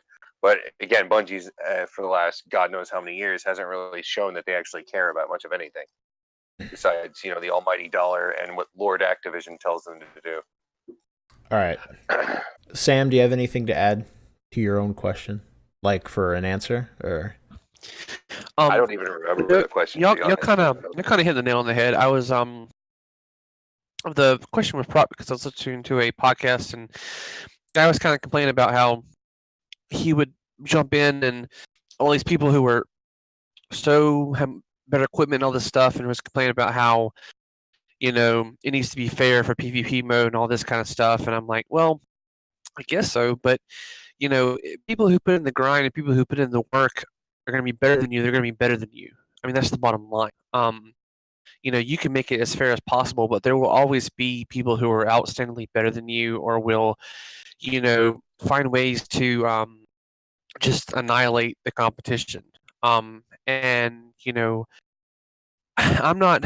I can get super competitive. I mean, I'm not like competitive like some people are, like athlete competitive wise. But I just think that you got to understand that competition and uh that the best of the best, the test the fit the fittest will survive, has always been there. So this whole inclusivity, or being inclusive to everyone because they feel like it has to be, is dumb. I think that you make a game because you want to make it, and if you have a competitive scene, you have a competitive scene, and people who aren't good enough just gonna have to live with that. It just depends on, like you said, the developer. Are they making this game to appeal to a wider audience, specific audience? I mean, it just all depends on them. So I kind of agree with what y'all are saying. Y'all kind of hit the nail on the head. Um, but yeah. Yeah, I think my biggest thing is one thing that makes the competitive nature or you killing someone else in a virtual world fun is the idea that you either outgunned or outsmarted them. For that to be there needs to be a skill gap. If we keep adhering to this type of environment where everyone needs to be fair, we'll get to the point, and this is a extreme hyperbole, but it's whoever presses A faster wins. And then next, now I need a countdown to know when A needs to be pressed, right? So now, and then it just gets to the realms of absurdity where if you do not have a progression system in either realm, in the realm of the player actually playing the game or the character in game, then at what are you working towards playing the game? There is no reason to play the game if you are not getting better, because you don't feel like investing time in something that does not provide like a satisfactory feeling for actually getting better at the game. Because if you're not progressing because everyone's on the same level, then what's really going on there? So Yeah. I would agree 100%. I do think that there needs to be some form of skill gap, and I think Red Dead does a good job of it, because you can have a dude spend $600 to buy everything in the game, and if you get a well-placed shot to his dome, you still beat him in that gunfight. So you can still outgun that gentleman no matter what. And I think that's a good thing. Now, if they start selling a $10 helmets or some shit that saves you from one shot to the head, then they've defeated the purpose of this. Because if there's a workaround to get past the grind with skill, then at that point you're making up for it. And I think that's a really cool thing. Like if like League of Legends, if I'm trying to think of what I was going where the fuck I was going with that. I don't know where the fuck I was going with that. But like I don't know where the fuck I was going with that, because League of Legends, I think, does a very good job with their skill gap, because a lot of it's based, like I said, is around knowledge. So it's the more you know about the game, technically, the better you do. Now, do you play the game as well as others? No. Some people are more mechanically intensive than you, and they can pull off better feats with their reaction time and stuff like that. So you can know everything you want about the game, but if someone's really good at one character and they're very mechanically inclined with that character, they can trump all your knowledge if they're faster than what you can think at that point or react at that point. So, really good question, though, Sam. Oh, he's sitting right here. Thank you. Appreciate it. I always appreciate the question. It's questions. not like it's not a valid concern. There are instances where they just kind of fuck up on that score, or they don't care, or you could provide multiple game modes. Especially if it doesn't require an ass load of new coding, if it just requires a little bit of reworking, if they'd put in the extra time, or if they see that there's a casual or, like, say, a less hardcore audience that wants to get involved, they could add a mode in. They could have taken Fortnite and left Playground in, and then casuals could go in and fight it up if they wanted to, and or had other. We really couldn't keep an older patched version because the future updates would rely on that, but they could do stuff like that. It's just, I don't think they want to take the time to do that. But the more audiences want now, you've got a guy that works for a major gaming publication. I don't remember who right now. Game Ranks, I think, is the guy. And he was whining that you have to do unlocking and fighting games now. And he's like, this is 2018. Come the fuck on. And so you have a voice of a guy in an industry that is suffering specifically the players are suffering. You used to go and spend $60 and get a complete game, and we've had this discussion. But even and as far as like 4 or 5 years ago, they would release a fighting game where you got all of the fighters, all of them, and you had to unlock them Okay, Shawn, by performing hold specific tasks. hold that 1 second. We actually have a question that fits with this that just came in actually in the middle of the podcast from Lark. He asked me, he's like, do we still have time to send him a question? I'm like, yeah, bro. So Lark says, Smash went back to the old formula of having all characters unlocked through gameplay. What are some games you have memories of unlocking characters in while playing by yourself and with friends? And what do you think more? And do you think more games will do the same or continue with the most new characters being DLC?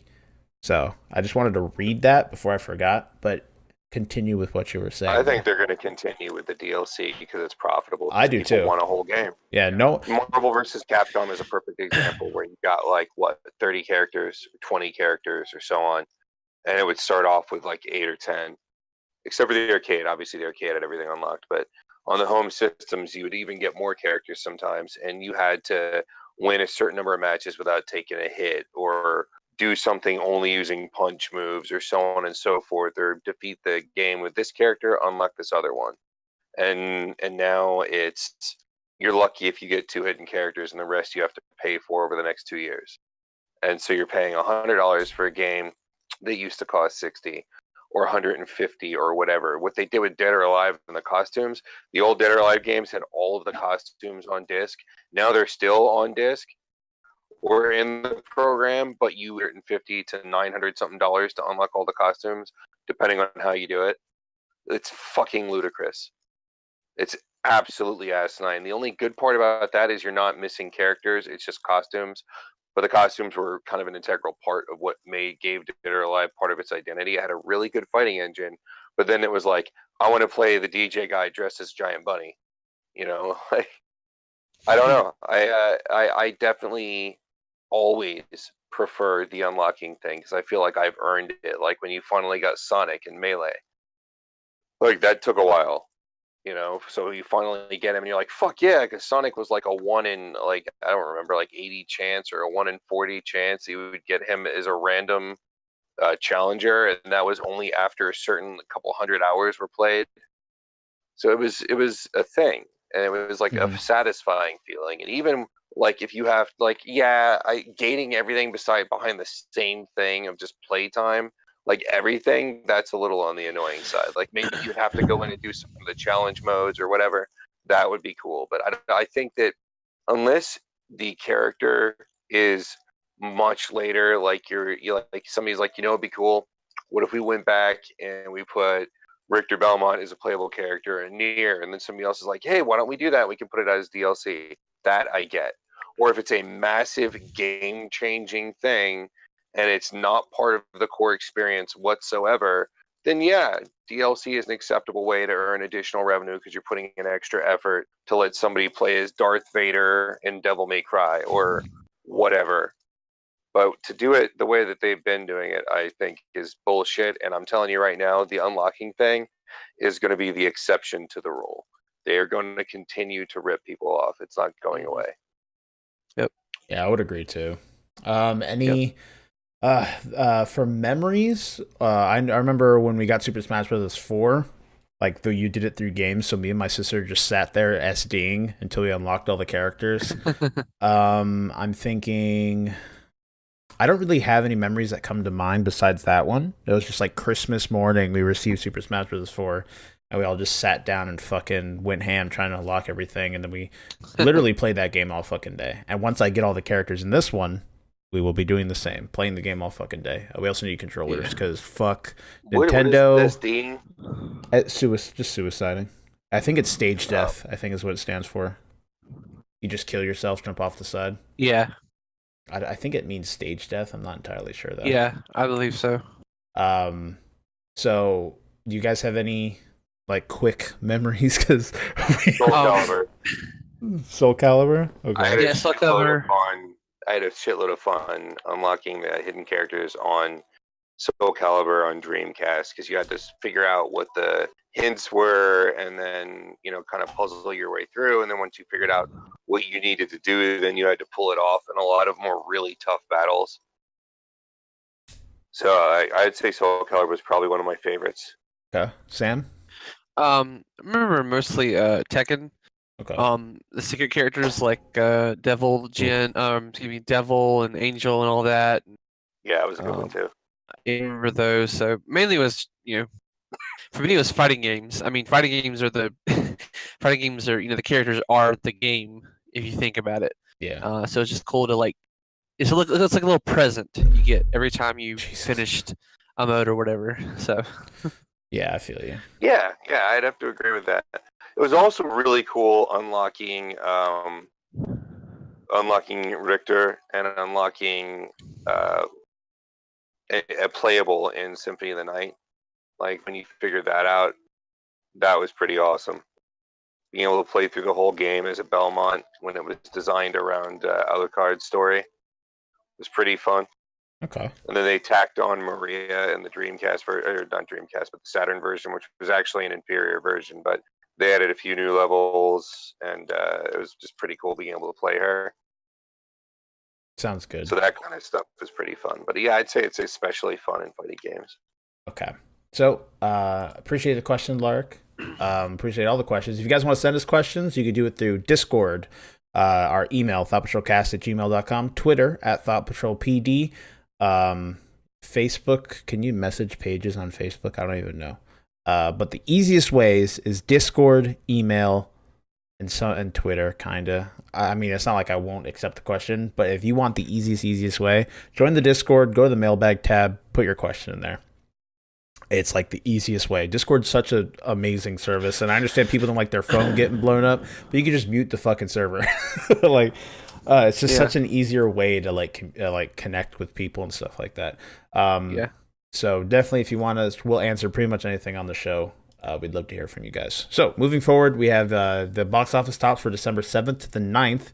Number one, we will skip all the pleasantries here. Number one is Ralph Breaks the Internet, sitting in first place with 16 million for a weekend gross, sitting at a total of 258 million worldwide. At number two, we got Dr. Seuss's The Grinch, sitting at a 15 million weekend gross with a total worldwide of 322 million. Number three, we have Creed 2 sitting at a 10 million weekend gross with a total of 119 million worldwide. At number four, we have Fantastic Beasts: The Crimes of Grindelwald sitting at a 7 million weekend gross with a total of 568 million worldwide. And at number five, we have Bohemian Rhapsody pulling 6 million for the weekend, sitting at a total of 596 million worldwide. Some honorable mentions, some new stuff that came out. Schindler's List was re-released, made 551,000 for the weekend. Mary Queen of Scots, feel good movie of the year, pulled 200,000, and the rest of these are just falling into obscurity. I think that's right. Yeah, I thought there was a D in there somewhere. I don't know. So that's the movies. Again, we're gonna keep pushing forward. Next, we have. Do we want to review the Christmas movies now, since no one's seen them, or I haven't seen them at least, or do we want to wait till next week? What do we want to do? It really would be better if you had seen them. I put a review of the Christmas Chronicles, or a discussion of it, up on the Streaming Geek. Okay. But it's more in depth than I would go into here in the podcast. Okay. But I guess we could wait and just tack another one on, but just one. Okay. What's the other one, so I could keep it down this time? We kind of skipped A Nightmare Before Christmas last year, so we could watch it again and kind of give it a second look. I'm down. As an older audience, and kind of look at it through adult eyes. I'm down. I think a lot of people like to remember it, so we could add that in with Elf and Christmas Chronicles. I need something to wash the Christmas Chronicles out of my fucking brain besides Elf. Elf did a good job washing it out, but I need something different. Oh yeah. Okay. I have to say, it's one of those movies, and really quick, it's one of those movies that you can watch 1,000 times, and it'll still be as fresh and as funny. And it's one of the truly last Christmas classics that came out, and it's just amazing that it stands the test of time and how it just holds up. So just wanted to say that about Elf. Okay. What was the last modern Christmas classic? It came out a year after Elf. Polar was Express. actually one that came out a year. Yeah, Polar Express. That's probably the most recent one I can think of. Because the Grinch, the Jim Carrey Grinch remake was before Elf, It wasn't was it? before Elf. Mm-hmm. Yeah, it was It was early. 2000. I watched that movie Yeah. again recently with my friend and Caitlyn. That movie's so fucking funny. I'm surprised that I still. It is funny. It's like so good. Like I love every second of it, and I think. Oh I my think god. it lacks some of the simple charm of the original by inventing backstory and shit. Like I think I look at it as a very different thing from the cartoon rather than a remake. Yeah. I look at it like almost like two different stories because the way the movie was handled, and I think there was a joke in the movie that was extremely inappropriate. I don't remember what it was. He falls into like the. I know a second. I know he falls when he first comes for the Cheermeister celebration. Oh, look at me, all this knowledge because I just recently watched it. The Cheermeister celebration. He falls on the woman that's gonna marry the mayor. He falls on her tits, like face first into her boobs, and says something inappropriate. I don't remember exactly what it was. That might be part of it. I don't know, but I know that happens, and that surprised me. I was like, holy shit! And then he had kind of like a thing going between the Grinch and that woman for a hot second before he got pissed off and set the tree on fire. But it's a good movie. I like that movie. Yeah, I literally like, and unfortunately, then Mike Myers killed all future. It's not entirely his fault, but killed all future Seuss movies because of him and that horrible fucking Cat in the Hat movie. Mm-hmm. And that thing was just filled. They tried to pull a Shrek with that one, but they kind of went backwards with it. Like the car was named Shit or something like that. An acronym for shit or fuck or. And oh my, it's so bad. It was like watching a nightmare. Like I just wanted to stop, but I couldn't stop it. Beautiful stuff. All right. Yeah, so we'll do that. I will not fail you guys like I did this week. We went out to dinner before we started recording, and I sat down at dinner, and I'm like, a nice Christmas night with the family. And then it hit me. Oh, fuck. I haven't watched the films whatsoever. And I'm like, oh my God. No, like it just completely skipped my mind. Like 100% like fell out of my brain. I felt so bad. I'm like, fuck. So I will definitely have those good to go for next week though. Tomorrow will be movie day because I have that day off. So next we have what to look for. We have a few games, that being 2, coming out over the next week. We have Earth Defense Force 5 coming to the PS4 December 11th. Those games are fun. I did not know that they're still coming out. They are very fun with a group. If you can manage to get a few people together, they are a blast, blowing up big ass bugs and shit like that. And then next we have Dragon Marked for Death coming to Switch on December 13th. I have no idea what that is. So that's what you got to look forward to this next week. I know everyone's still on the Smash hype train with it just coming out recently, especially after the beautiful... I thought the Game Awards was pretty good this year. We'll get into it once we get through the news. Yeah. But let's go through the news real quick. We got a few things, some of them kind of Game of the Year related, and then some not, but we'll do this. So first, we have The Outer Worlds has been announced.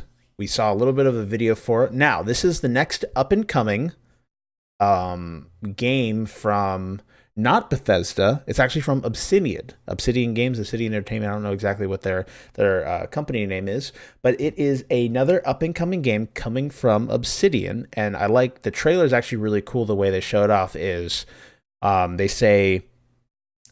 they basically do a huge like kick in the nuts to Bethesda, saying like the creators of Fallout New Vegas and the creators the original creators of Fallout, like all that stuff like that, and basically like fuck you guys screwed up with 76. Kind of, we're here to save it, but it's not related to Fallout whatsoever. I definitely recommend you guys check out the trailer or the release. They also released gameplay as well. But this is pretty much a kind of spiritual successor in a way to New Vegas. It has a lot of elements that kind of harken back to Fallout with player impacts. What is it called? The Outer Worlds. It also gives me kind of a Borderlands vibe with the art That's what I style was thinking too. Yeah. and stuff of that. It looks really, really good, and I'm super excited. And anyone ever that ever touched New Vegas knows how good that game was on the limited developmental time that they had on the game, how well they did. And now we have a full-fledged game coming from them, separated from Fallout. They have a bit more creative liberty. It looks great. I highly recommend checking out the trailer. If you had any interest in Fallout New Vegas at all, touched it, loved it, hated it, whatever, I recommend checking this out. We have another RPG coming from Obsidian, set in space, not in post-apocalyptic America, but it looks really cool. It seems like there's a huge focus on player impact, which we usually, again, see in the Fallout games, except 76, where dialogue is important depending on what skills you have. You can unlock different trees. You can do different things in dialogue and combat. A very heavily RPG. Again, it feels like Fallout, but it looks really good too. On top of that, like I feel like it looks very nice. And stuff like that. But there's a lot of things that harken back to the Fallout system. They had their own type of special system. We had special in Fallout with his strength, perception, endurance, charisma, intelligence, agility, and luck. That's a special system. They have a 6-letter one. They have a 6-letter one revolving around that as well. You can level it up. But I'm very excited for this game. I like what Obsidian did with New Vegas, and from what I've seen from this game, it will be the prettiest Fallout game that we have. Fallout with quotes, but it looks really good. I recommend checking it out. Definitely look at that trailer. Next, I had notes, but we're trying to get through all this, so I don't want to sit on these for too long. So we all know Smash is here. Some great stuff, but we also got a huge drop for something coming to Smash, and that is Persona 5's Joker, the main character from Persona 5, will be joining the Smash Bros. As a DLC character. Super exciting thing. This was revealed at the Game Awards. Literally blew my socks off. I screamed. Yeah, I was at work and I was like, no way. I was saying no way the entire time. I was like, there's no, because I was like, oh, Persona 5 is coming to Switch. I'm like, oh, that's pretty cool. But then I was like, wait, what's going on? And then I saw the symbol and I was like, oh, Yeah, and I don't know if I know you probably still listen to Discord, Kyle, but I literally before that day before I went to work, I was running listening to the Persona 5 soundtrack, and I was like, what will? Oh man. And I was like, it was insane. I was so happy when they announced it. Okay. Yeah, dude, I can definitely my main. I'm so excited. When I was kind of, I don't know if I said this already because I know I talked to you guys before we started recording, so I don't know if I mentioned this in the podcast already. If I did, I apologize. But I was kind of iffy about when I was going to get the game. But when I saw that Joker was being released, I bought it digitally by accident. Like I didn't mean to buy it because the Switch only has like so much gigs on it. So now I had to delete everything. I deleted everything off my Switch that I had installed so I could download Smash. But I got the Ultimate Edition with all the DLC packs and not the Ultimate Edition, but whatever, the one that comes with the Season Pass basically. Yeah. Super excited. I think this also is really cool because it opens up, although the door has been opened with Bayonetta, Cloud, and all that other shit. So something like this was just inevitable at some time. It's just awesome to see that it's Joker from Persona 5. But I think, again, this continues to slowly push open that door for other franchises to come in, see more characters come into Smash. But I think that one thing I would like to see from Joker, from his design, I would really love to see them keep the aesthetic style that they had in the game Persona 5 with his attacks. Yeah. So the really thick outlines and stuff like that, the comic booky feel. Yeah. It'd be really cool if he maybe had like a skin where he was like black, white, and red or something along those lines. So like he was a silhouette. I think that would be really cool. It'd be cool to see that kind of flow into his animations and attacks and him leaving like badass. Like, and I would love for his final smash to be all the cool shit. And then it's the same thing from the game when you do like the ultimate move and then Joker turns around and he's got like the glove on. That'd be badass for his final smash. I'm thinking they'll probably do that because it'd be dumb not to. Like I said, because all these final smashes have gotten a redo. Some of them are cinematic, so I'm pretty sure if Nintendo does it right and lets Atlas take lead on the design and the integration, we'll probably see that for his final smash. Yeah, that'd be cool. Also, another thing with each character, obviously, we'll be receiving a stage and music too. So that's got me excited. I'm thinking like they'll probably do. I don't know if they'll pick one of the palaces or if they'll just do like Shibuya or like. That'd be cool, like the streets of Shibuya, like fighting on the streets. That'd be pretty dope. Or what they could do is how they did with Midgar with Cloud is that you have one of the summons come and destroy the stage. What if like you had you were in the real world and then you went to the other world like halfway through the battle. Oh, that'd be pretty cool. And you're like in a palace or something like that. Yeah, that'd be pretty I think that would dope. be kind of cool if they did that. Yeah, I would also think like just something completely goofy, like fighting in Joker's room or some shit, like the second story to the coffee shop, just like everyone's beating each other's ass inside that room. It wouldn't make any sense, but I think that'd be funny. And then of course the music. I mean, I don't know what tracks you wouldn't even include in there. I mean, bro, they have to do.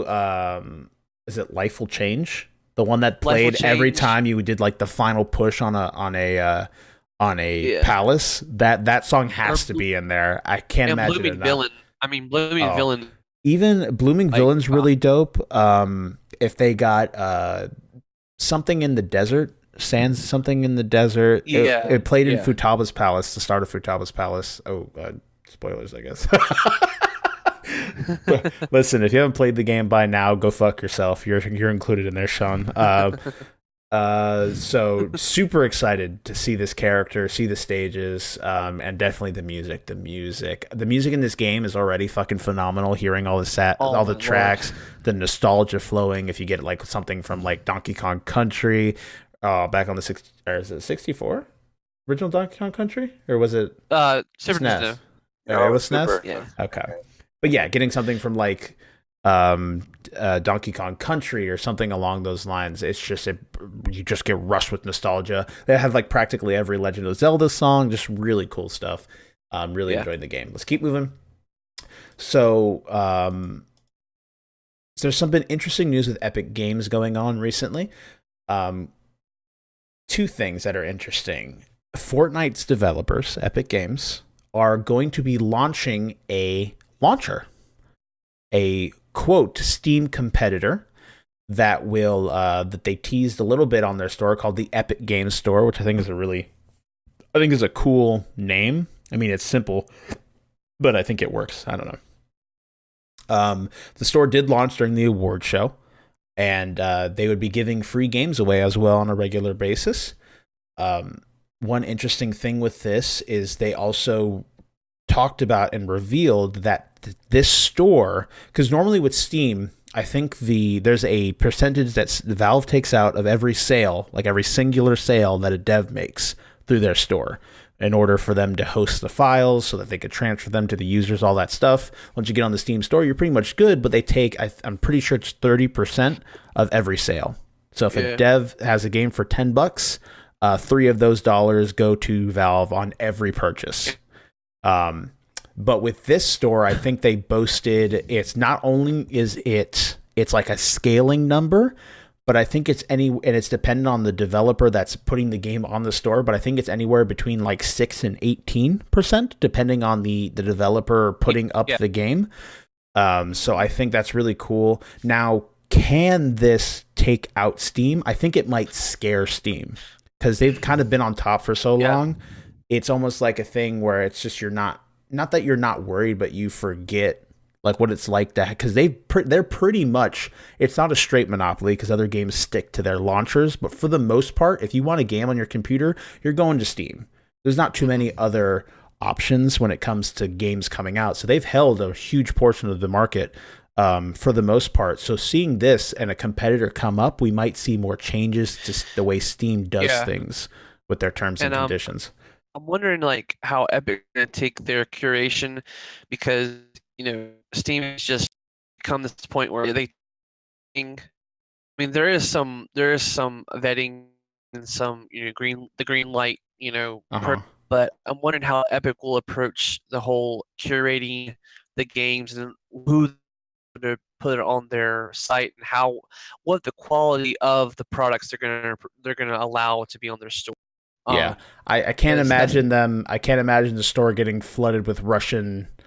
Not Russian. What am I saying? The store getting flooded with like titty visual novel games or anything like that. So they might. I'm pretty sure they'll have something along the lines of obviously a rating system, but I think they'll keep it. Cause Steam has completely said fuck it to like the wind and shit like that, where the curation has gone to like an all-time minimum, as long as the game isn't like obviously malicious or is some kind of troll or something along those lines. They'll leave it for the most part, and that's why you see this huge influx of garbage onto the store, because they're giving people the free will to kind of sell what they want for the most part. I think it would be more of a curated experience. I don't know how the hell. We'll have to see what they do. But right now, like, they have two on the upon its launch, the first two free games that are being offered are Subnautica and Steam and Super Meat Boy. Steam, they're offering Steam for free. Subnautica will be available from the 14th to the 27th of December, and Super Meat Boy will be available from the 28th to the 28th of December to the 10th of January. So there's already some things that they're doing for free to kind of get a pull over to their site. I think they could be a competitor to Steam. We might see something along those lines, but Steam is a giant, so they would really have to work hard to get that pull over to their side. But for me, this is just another fucking launcher I have to download onto my goddamn computer. We'll see how it goes. But I like the idea of giving more of a cut to developers and stuff like that. I think that's really cool. So we'll see how it goes. But again, it really depends. I think at most this might scare Steam and Valve and let them know, like, oh, hey, we're not invincible right now. It is possible that someone can come up at our toes and try and fuck us over. So another thing going on with Epic Games is, and you guys might have already heard of it, but amid Fortnite's success, right?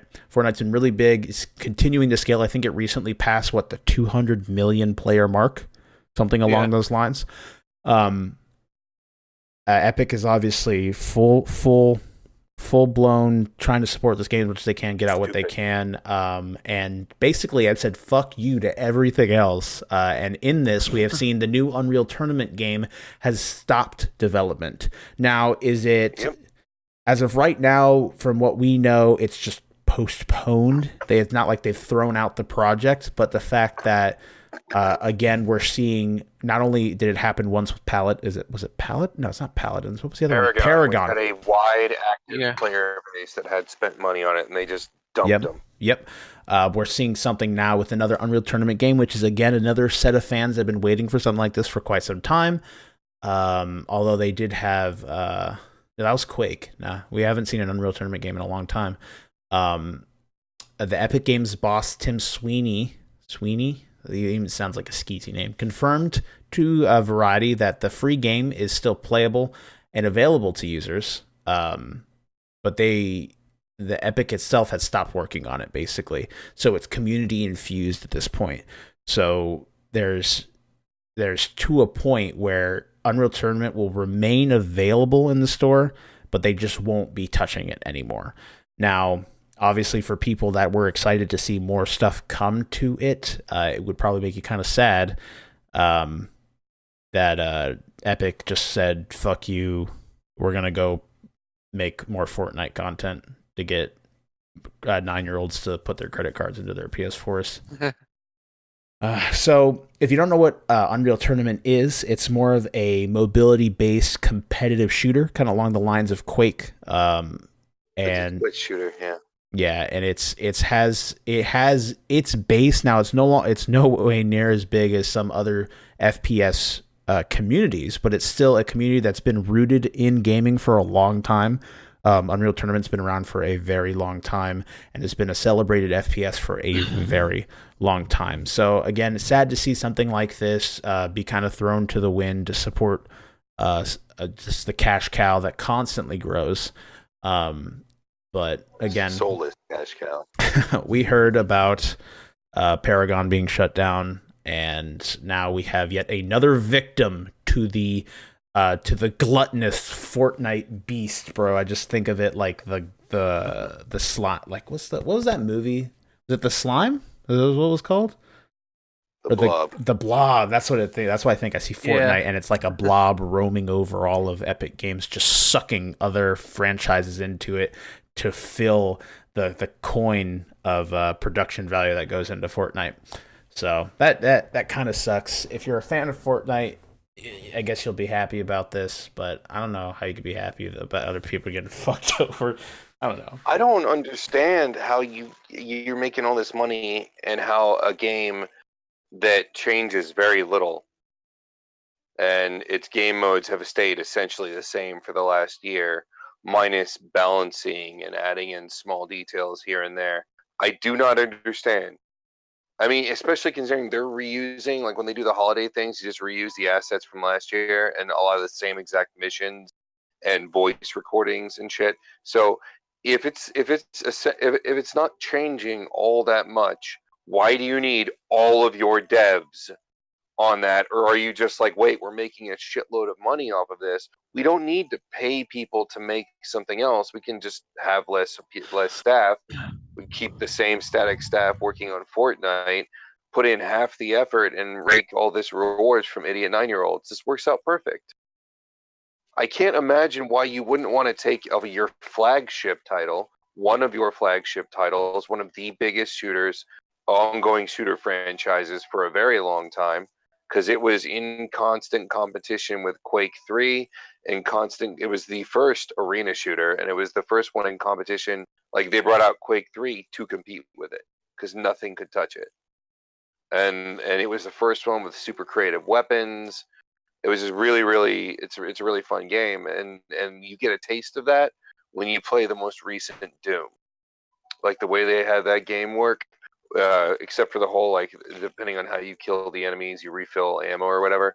The whole, like, just run and gun and constantly stay moving and twitch shooting, like that whole aspect, that came from Unreal. So for them to just abandon that, and they abandoned a fairly massive player base in Paragon, like, these are not what I see as consumer-friendly choices. Yeah. I do not understand. I can't imagine a game as simple as Fortnite that it takes that many people to keep it alive. I don't know. I mean, if you kind of, I think with the creative aspect of it, with the stuff that they create for it every season, which is only like a 12 to 16, I don't remember how many weeks it is, but it's not very long. They have to shell out so much shit. And obviously they make every season unique in some way, adding something in some element. They're constantly changing the game. I don't know. I think it's more of like, this is kind of just more of a loose end, and it's not necessarily making us enough money to feel like it's worth to keep open kind of thing. And so let's just devote all of our resources here and not really give too much of a shit about the people that were connected to that property. Now, to be fair, they could have completely shut it down, but the fact that they're still leaving it up is nice. It's just no longer being, like, they didn't pull a Paragon where you can't play it. You can't play Paragon now. You can't touch it. There's nothing you can do with it, and they just issued refunds out to people that spend money on it. Now, but with this, it's still there. It's still accessible. It's just no longer being developed. So it could be worse, but it's still just kind of a scummy thing to do. And I agree with you 100%. I think it's sad. So, all right. Yeah. Let's move forward. We have our main topic, kind of, I guess, because we spent so much time on everything else. But we have the Game Awards follow-up. The Game Awards happened last week, and we had some announcements, first of all, and we have the winners. So we have what actually did win awards, what actually did take the pristine title of Game of the Year. But first, we're going to start with some of the announcement trailers that we did receive. I'm just going to talk about a little bit. I watched most of the event. I was at work though, so there was some stuff I missed. But we'll bring up each of the things that were announced, see what you guys think about it, and then we'll move forward. So there's a new Far Cry game coming out, New Dawn. It looks like it kind of, I guess, a slight spoiler if you haven't played. That one looks fun as fuck. I'm sorry, I want to play that one. Well, yeah, all the Far Cry are fun as fuck. That reminds me of what they did with that Neon Dragon 80s tribute thing. Yeah. But this one doesn't look like it's just an expansion for like a 2-hour goofy story. This one looks like it's a full game using the same engine and stuff as the other one. Yeah, this looks like it takes place not directly after, but in the same world that Far Cry 5 did, just sometime afterwards. It looks like it's still in, was it Montana? I'm pretty sure that's where they're at. Hope County. Yeah, but it's just post-apocalyptic. Yeah, and again, that'd be spoilers if you did not beat the previous Far Cry, but the game does end with a nuke exploding. So this, again, it is a post-apocalyptic. Really? Yes, it does. So next we saw an announcement trailer for the Scavengers, which is kind of a competitive shooter mixed with a survival game and a little bit of exploration. It looks okay. Nothing like crazy off the wall, like something that I want, but it's just okay. We did receive the official announcement for the Outer Worlds coming from the city. We talked about that a little bit earlier, but it is being designed by or co-designed by Tim Kaine and Leonard Boyarsky. So it looks good though, man. I'm fucking hyped for this game. Yeah. It looks like we will be kind of taking a step back to what made Fallout good, but in a next gen area, which is cool as hell. Yeah. We saw some more of Anthem, and Anthem does in fact have a story, and I'm sure they wanted to let us know what is going on in Anthem a bit, because a lot of people are still kind of up in air with this game. Some people aren't because it looks too much like Destiny, and Destiny left a bad taste in a lot of people's mouth. Other people seem like they're... everything in the development cycle looks bad too. Like all the releases they release, it all looks like they're going full steam with the same predatory practices and shit. Yeah. It does not look good. I mean, visually it looks stunning, but as for player-wise, it looks like another one of those games that's going to be pretty, but actually end up horrible. Yeah. We do have a possible... Now, a lot of people are speculating that this is the case, but another Dragon Age game is, again, on the way. We did receive a teaser that showed... what's his name from Inquisition? Solas, I think his name was. Something along those lines. But we saw a little bit of him, and that's pretty much it. But it feels like a heavy teaser to Dragon Age, which is really cool. Next, we received another game actually from the creators of No Man's Sky. This is interesting. Hello Games does have a new project called The Last Campfire. It's only made by 2 employees from the company, and it's an adventure game about a lost ember trying to find its way home. It looks interesting. I like the art style. That's probably the biggest thing that sticks out to me. But I have no idea what they're going for here. But it's something. I guess I never would have expected it whatsoever.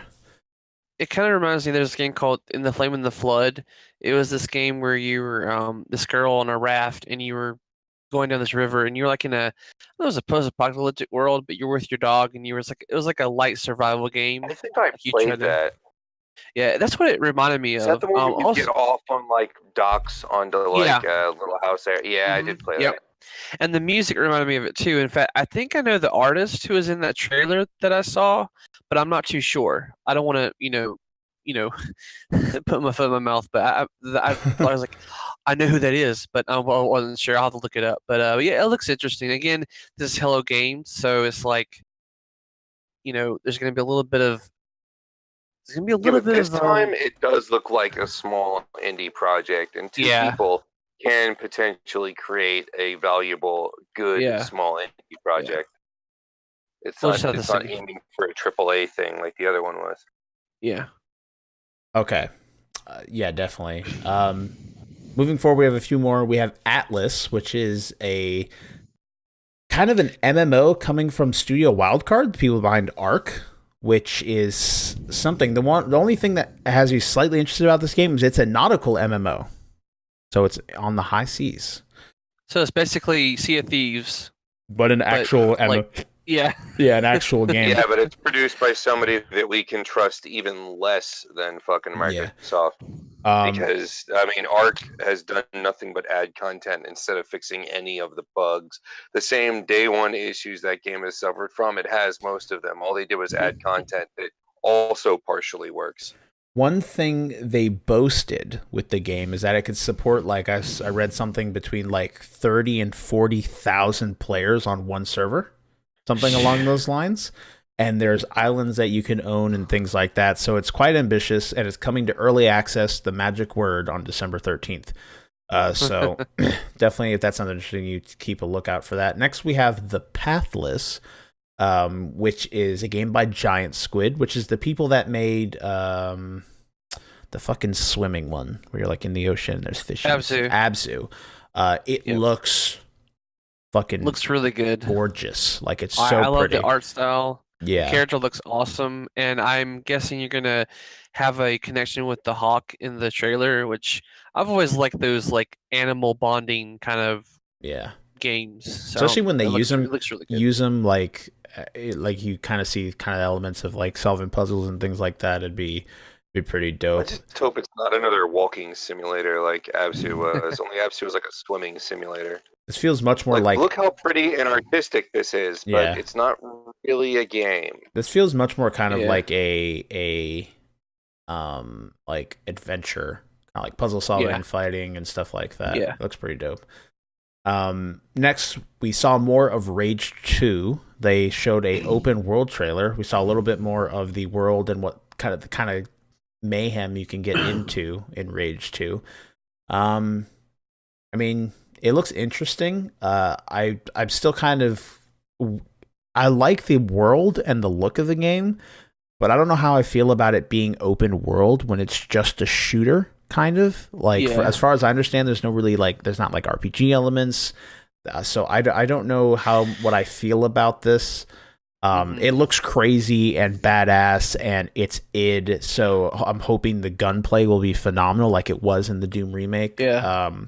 And if that's the case, then it could provide some decent fun. But the open world still kind of puts me off. I don't know exactly how that's going to do. The first game was so utterly boring. Yeah, it was. Yeah, I would agree as well. It was so bad that I remembered it as an on-rail shooter. Yeah, that's what I remember the game as for some reason. A little bit like that.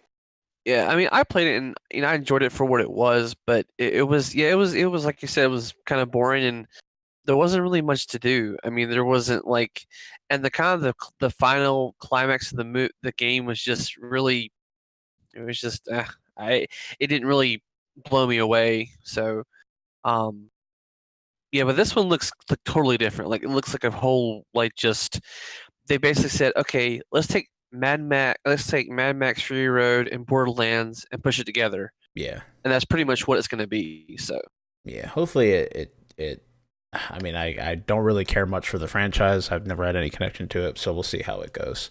Another official trailer that we did see was for Psychonauts 2, which is really fucking exciting. Cannot wait. Cannot wait. It's due to be out in 2019, so it's also something really cool. So fucking excited to just be back in this world. And just the quirkiness that comes with the world that they created. It's awesome. So thank you, Tim Schafer, for finally releasing another AAA title. So I know he said he wasn't going to do it again after Brutal Legend. Like, all of his games are good. Even his little B games, like the indie games he releases, are good. But I've loved Brutal. I'm like, I think halfway through my replay of the original Psychonauts. I keep getting distracted from it and then forgetting what the fuck I was doing. And that game gets kind of big at one point where it's like where you need to go and what you need to do. And some of the puzzles are a little on the Tim Schafer-ish side. Put it that way. Okay. But that game it's such a fun world that I am psyched, because I know at one point they said that the VR thing was just for kicks and that they weren't seriously considering doing a sequel. So apparently enough of us bitched. Yeah. Yeah. I'm just I'm excited, bro. It's definitely more of a nostalgia feel. We'll see how the game is, but I have faith. We'll see how it goes. Moving forward, we have a game that's been out for a while, but we got an interesting release for it. It's apparently coming to console, and they're pushing crossplay, boys. So, Dauntless, which is a Monster Hunter-like game, a little bit more cartoony in the style. It's been in beta for a while, but the developer Phoenix Labs did announce that it is heading to consoles with an eye to crossplay. They're looking to do crossplay between PC, PS4, Xbox, Switch, and mobile, apparently. And it's also launching on the Epic Games Store. So, one cool thing I didn't even think about when we talked about earlier is Epic Games has the infrastructure for crossplay with Fortnite. Yep. We might see a heavy push towards crossplay on games coming to the Epic launcher. And if if that is what their big selling point is, I can easily see this getting to where Steam is. Because they're already big. Oh, yeah. Everyone knows what Fortnite is, even grandmas do. And if they introduce crossplay between amongst most of their titles, because they have that infrastructure, I can imagine this easily becoming a Titan, and Epic Games continues to make fucking boatloads of money. All right, moving forward, Mortal Kombat 11 was announced. Apparently, now one thing that's weird with this is Mortal Kombat's cool, yes. It comes out in April though, and the trailer had nothing for actual gameplay. There's a cinematic fight. That trailer, like with classic Scorpion coming back and avenging alternate universe Scorpion, gave me the biggest Mortal Kombat boner I've had in a long time. And it looks like my favorite Scorpion. And isn't what's his name, Shao Kahn, like back Shao or some Kahn. shit? He's gonna be a pre-order bonus though. Yeah. Oh, fuck off! And I didn't like. I didn't like the way the new Mortal Kombat games played as much as when it deviated for me was near the third act of the overall arc of the original universe before Raiden went back in time, and they started incorporating weapons and then 2 fighting styles per character, and it felt like it was getting bloated with mechanics instead of like streamlined like mechanics while you're still competitive and complex. It was just over bloated. It was during this period where they thought that in order to have a good fighting game, you had to have 350 different moves and alternatives for every character. And that was about the time this series lost me. I wasn't a big fan of Mortal Kombat 3. That wasn't my favorite, but it was still a good game. But Scorpion's always been my favorite character, and when they started making everyone look like they're on steroids, unless like ninjas. So to see that Scorpion get killed off and then fucking old school Scorpion show up, dude, I want it. Yeah, the game is. If that's about fatalities, if the fatalities is how they're gonna look, then because the last few games they've upped the fatalities and the brutality, and I love it. It's a visceral way. It's like a cathartic thing of like, I can do this, but it cause any harm to anyone else. it's like a way to like get rid of your. I think Sam's got a little closet psychopathic behavior. I like it. Psychopath. I mean, I've always wanted to rip someone's spine out and hold it like Shakespeare and quote all the great sonnets. I've always thought about that, but I never was going to do it because I go to jail and never see the. Not because it's morally bankrupt, but because I'd have to go spend time in jail. Yeah, I'm worried. Yeah. All right, let's keep going. Let's get away from this before I cry. All right. And also, we still have like another 15 to go through, and we still haven't gotten to the announcements or the winners. Boy. So we also we saw an announcement for Hades or Hades. I don't know how the hell they said it. I didn't actually see this. I didn't actually see this one. It's a hack and slash dungeon crawler from the creators of Bastion. Super Giant Games, I think. Mm-hmm. Yeah, Super Giant Games. Yeah. Yep. It from the picture I see here, it looks like it's got a really decent cartoon style. Yeah, but that's cool. I loved Bastion. I thought that game was awesome. Now, didn't Super Giant also make that other one with the sword. Fuck. What was it called? Yeah, Transistor. Transistor, yeah. And didn't we also see... Didn't they have a trailer for Transistor as well? Weren't they doing something with that? We'll find out. I have all of them here. Switch. Oh, it's coming to Switch? Fuck that. I thought another game was coming out. I don't give a shit if it comes to Switch. All right. Transistor was a really good game. Yeah, it was. It was kind of short, but it was good. The next... they also have the Stanley Parable Ultra Deluxe, which is... had a really interesting trailer. If you haven't heard of this game, it's been on PC this entire time. They're now bringing it to console. That's what the announcement was about. And if you're into just weird experiences that kind of got a quirk to them, I definitely recommend the Stanley Parable. That game was funny as hell. Yeah, it's a very interesting game, to say the least. Moving forward, we also have a new game coming from also a new studio, Typhoon Studios. This is called Journey to the Savage Planet. Really just got more of a cinematic than anything else, so we really don't know a lot of what's going on here, besides the fact that there's a little bit of a comedic element to it. You're part of the fourth best interstellar travel company or something along those lines, so they're kind of scuffed. And you get sent to a planet, you have no idea what you're doing, and you're kind of fucked until you figure out what's going on there. But we really have no idea with this game. It's just a teaser, pretty much. I don't know if it's a survival game. No idea. Moving forward, we have Among Trees. But the teaser really didn't have much. All we know is that it's a sandbox survival game.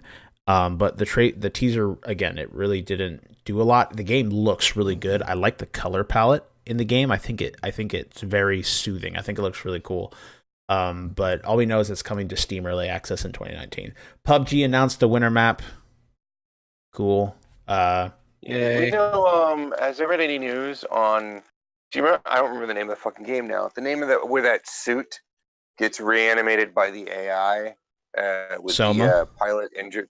And no, the suit, they crash land on a planet, and the suit protects the pilot, but he's injured, and the AI ends up going up against the AI of this facility to try and protect him, only to find out that she's empty, that he's been dead the entire time, and she's malfunctioning, and because of that malfunction, she became fully aware. So she's like a complete person now, like some of the other AI she met in the facility. Some of which she actually killed to protect the guy she thought was still alive. I have no. And then this game sounds awesome. She finds out she finds out her reader for his life signs was broken, and he's been dead the entire time. And then you think that she's dead at the end until you find out she's not. And the next game was supposed to be her exploring herself as her own person instead of as the suit's defensive AI, and because her head was ripped from the suit, so she's going to be attaching to other things to get around or something like that. But like they were supposed to release a trailer for it soon, or like information.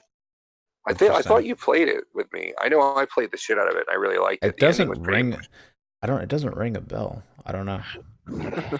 I'll look it up. It was a little bit of a Metroidvania, but it also incorporates elements of like the point and click adventure where you have to have this thing to pass through this door, and to get that thing you have to do this other thing to get through this door. That's a Metroidvania trait too. It's just a little bit more in depth. I gotcha. All right. Yeah, let me know if you do find it. We still got a few more. Fortnite. They got to do something, I guess. They introduced something called The Block. It's like a slab of fucking... The Fall, by the way. Sorry, The Fall was the name of the game. It still doesn't sound familiar. I'm not too sure. So it's like this fat thing of concrete, and apparently people from like creative mode, they could create stuff in it, and it will get put into the actual map, and the Battle Royale players can mess around with it, depending on... I don't know if it's a community vote. But it's interesting, I guess. I don't know whose idea that was, but I just see gigantic penises across the board all the time, like somehow hidden. Like you make a facility, and if you look at it at a certain angle, there's a dick there, something like that. You'd see that even if that wasn't a thing. Yeah, you got a point. So next, they also showed off a game called Ashen, which it's like a open world post-apocalyptic cooperative thing kind of thing. But it's got an interesting. They've been working on Ashen for years. It's got an interesting twist to it. Apparently, as you take over an NPC, you can appear in other players' worlds and do stuff along those lines. It's kind of got a little bit of a Dark Souls look to it, but it looks interesting. I mean, I don't have any huge hype for it. It's also coming out on the Epic Game Store, which is interesting. What else was I going to say? Oh, they also showed off a little bit of stuff for Journey. Journey's PlayStation exclusivity has ended with its arrival on the Epic Games Store. So that's pretty interesting. So now Journey can be played on PC. If you have not played it because you haven't had a console, I recommend it. It's quite an interesting adventure and a really cool thing to play by yourself with no distractions. Sit down, play it, let the game do its thing. And it's quite an adventure to behold, especially the way the game does the co-op, I'll say. We got a trailer for Devil May Cry 5. Apparently, it's going to have multiplayer. What?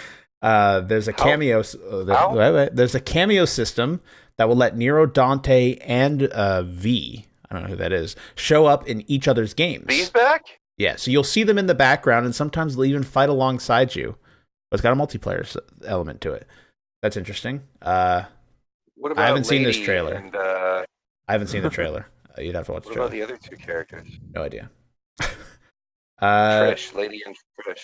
And finally, we have something You called... have to know, Kyle. I don't know. I have questions. You have to have the answers. Why don't you have the answers? I don't know. Why do you think we come here and talk to you? I guess. We have another one. It's Thought called... it was because we liked you? We had Ancestors, the Humankind Odyssey. It's an open world survival game that will expand as our ancestors evolve. Starting 10 million years ago and getting eaten by bigger animals was our problem.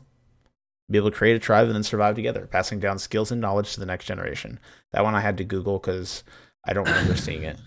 So I just read that off. Yeah, that sounds like you Googled it. Yeah, listen, fuck you.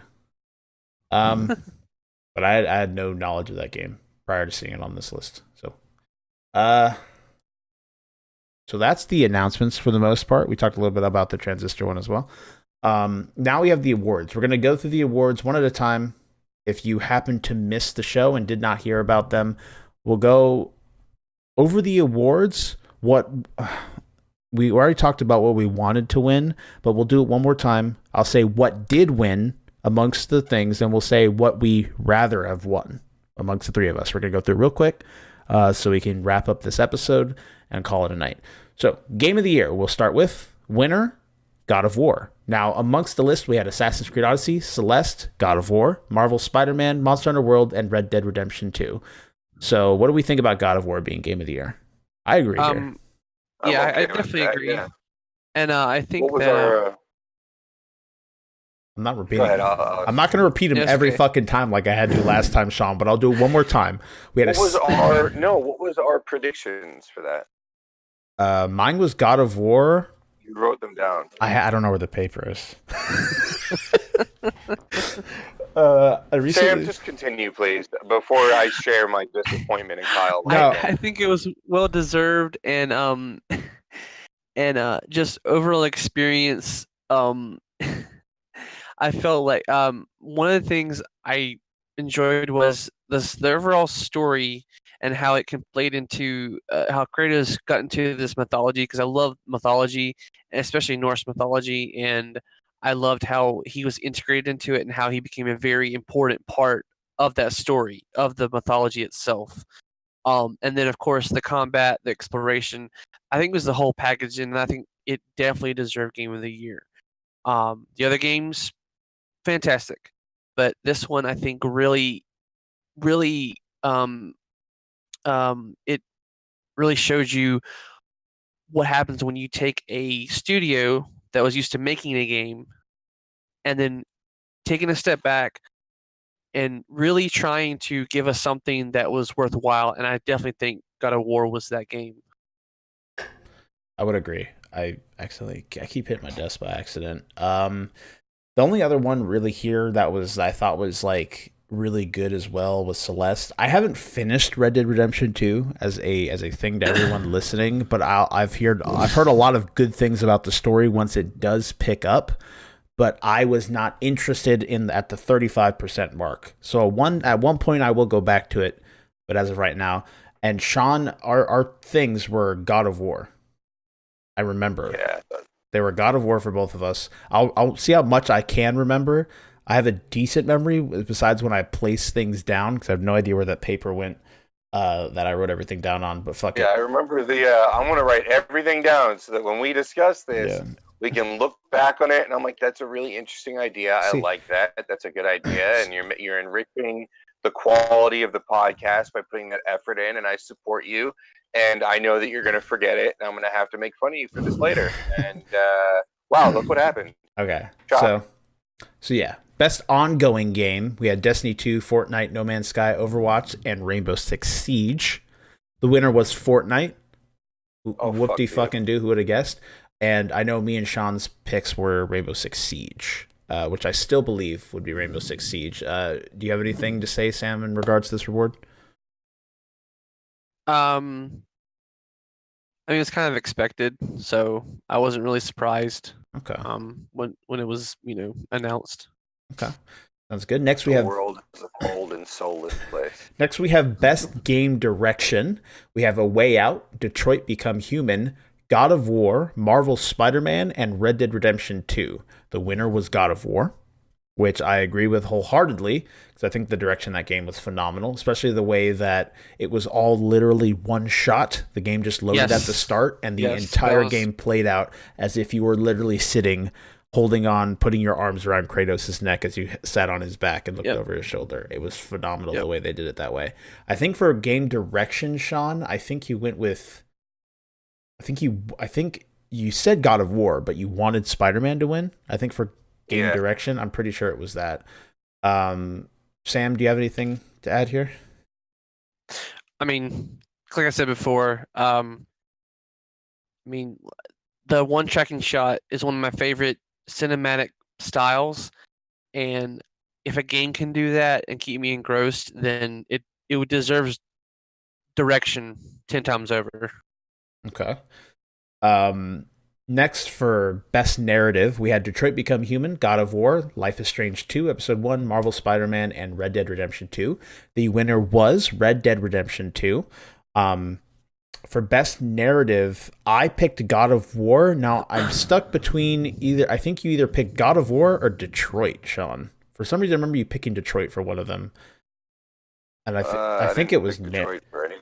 I remember you saying Detroit for something, unless it was a joke. Because I remember writing it down, and maybe I misunderstood you at the time. But, okay. So I think, again, I haven't finished Red Dead Redemption 2 story, but from the moment God of War started, I was engrossed, and I played like 7 or 8 hours of Red Dead. And I know that's the genre. It's a Western, and Westerns are usually slow. They start slow, and they pick up a little bit, but... If I'm 8 hours into a game and I'm not somewhat interested to continue to the point where I completely stop playing because there's other things going on, then in my mind, although it's a niche thing, it makes sense. I feel like God of War was overall more approachable. I don't know. It's weird, but I felt like God of War had a very good narrative. So. Next, actually for art direction was interesting. We had Assassin's Creed Odyssey, God of War, Octopath Traveler, Red Dead Redemption 2, and Return of Obra Dinn, which is an indie game that I actually looked up some gameplay for it. It's got a very interesting, almost like a Game Boy, like pixel graphics kind of thing going 3D on. Game Boy. Yeah. And it actually did win for Best Art Direction. So that's really cool, seeing that company was able to win an award. I picked Octopath Traveler. Yeah, we both voted Octopath Traveler for Art Direction. As of what we wanted to win. That's what I'm going off of. Next, we have Best Score/Music. For there, we had Celeste, God of War, Marvel's Spider-Man, Ni no Kuni 2, Octopath Traveler, and Red Dead Redemption 2. The winner was Red Dead Redemption 2. Now, again, I really wanted Celeste to win this, dude. I really think Celeste is deserved it. is so special, and I thought its soundtrack was phenomenal. Yeah, at creating the environment and making that world so much more interesting. I felt the music went very well, even with the gameplay, and it was literally a platformer, and it had phenomenal music, and it enriched the experience so much. And again, I can't speak too much for Red Dead. It's weird. I mean, I played a decent amount of it, again, like 8 or 9 hours, and I never had something that stuck out to me. So I don't know. Again, I don't know if it gets better. So It definitely, like, I've played. I think I'm more than what you've played, and I will say that it does evoke that sense of like you're in the wilderness and you're in this time period. So it definitely fits that. Um, but I don't know if it necessarily deserved it.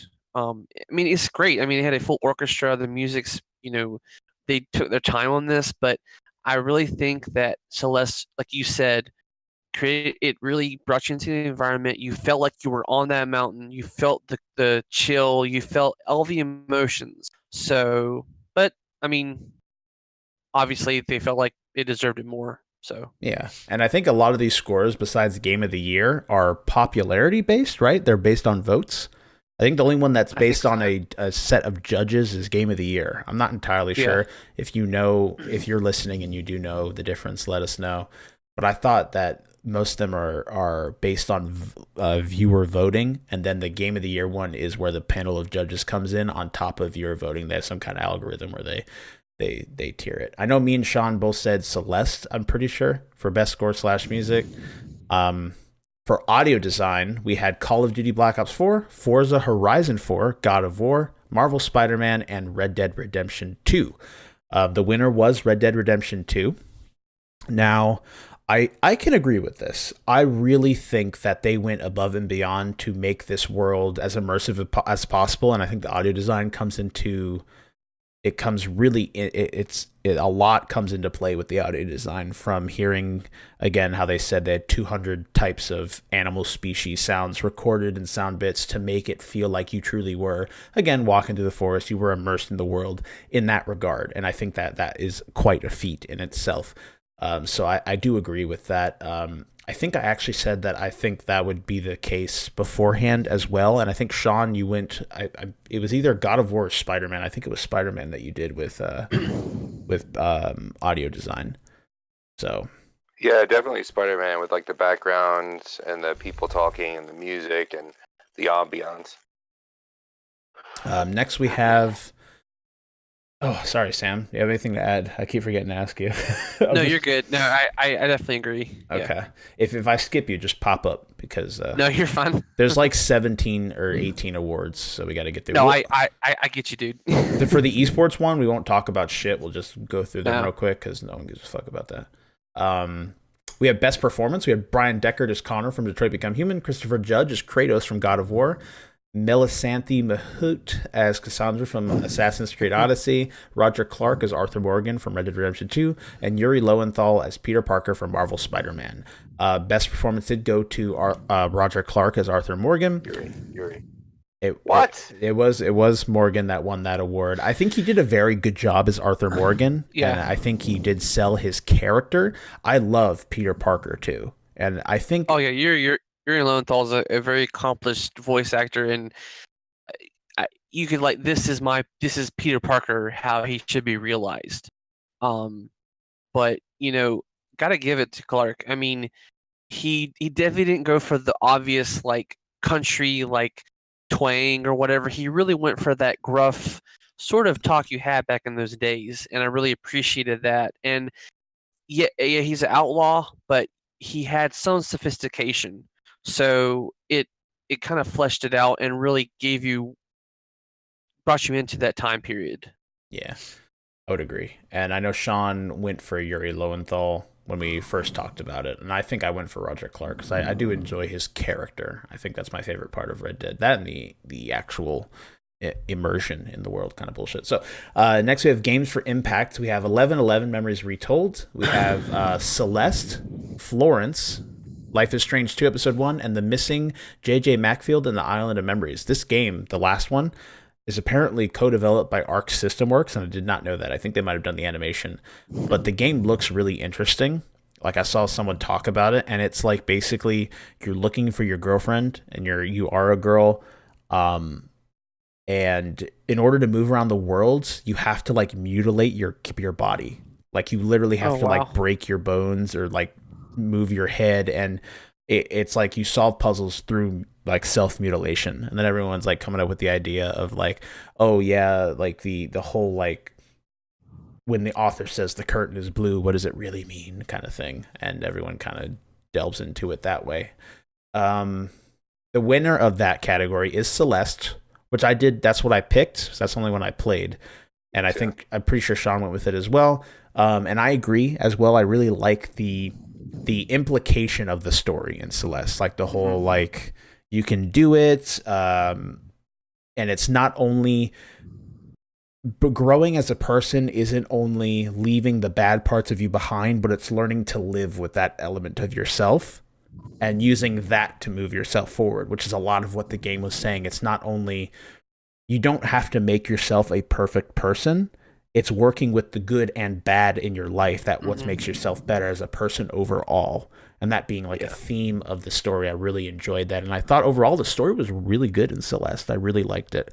And for Games for Impact, I agree, hands down for that one. Again, I haven't played the other ones. For Best Independent Game, we had Celeste, Dead Cells, Into the Breach, Return of Obra Dinn, and The Messenger. The winner being Celeste. Again, I agree. The only thing that I thought was kind of close was Dead Cells, but I think Celeste just overall. Dead Cells was a very cool game. It stylistically was really cool, but I don't feel like it had that charm or impact on me that Celeste did with its story and characters and the music and all that. I just think Dead Cells was a cool action game and stuff like that. So I really think Celeste was up there. And I think Shawn picked Celeste as well. Next we had Best Mobile. It was Donut County, Florence, Fortnite, PUBG, and Reigns.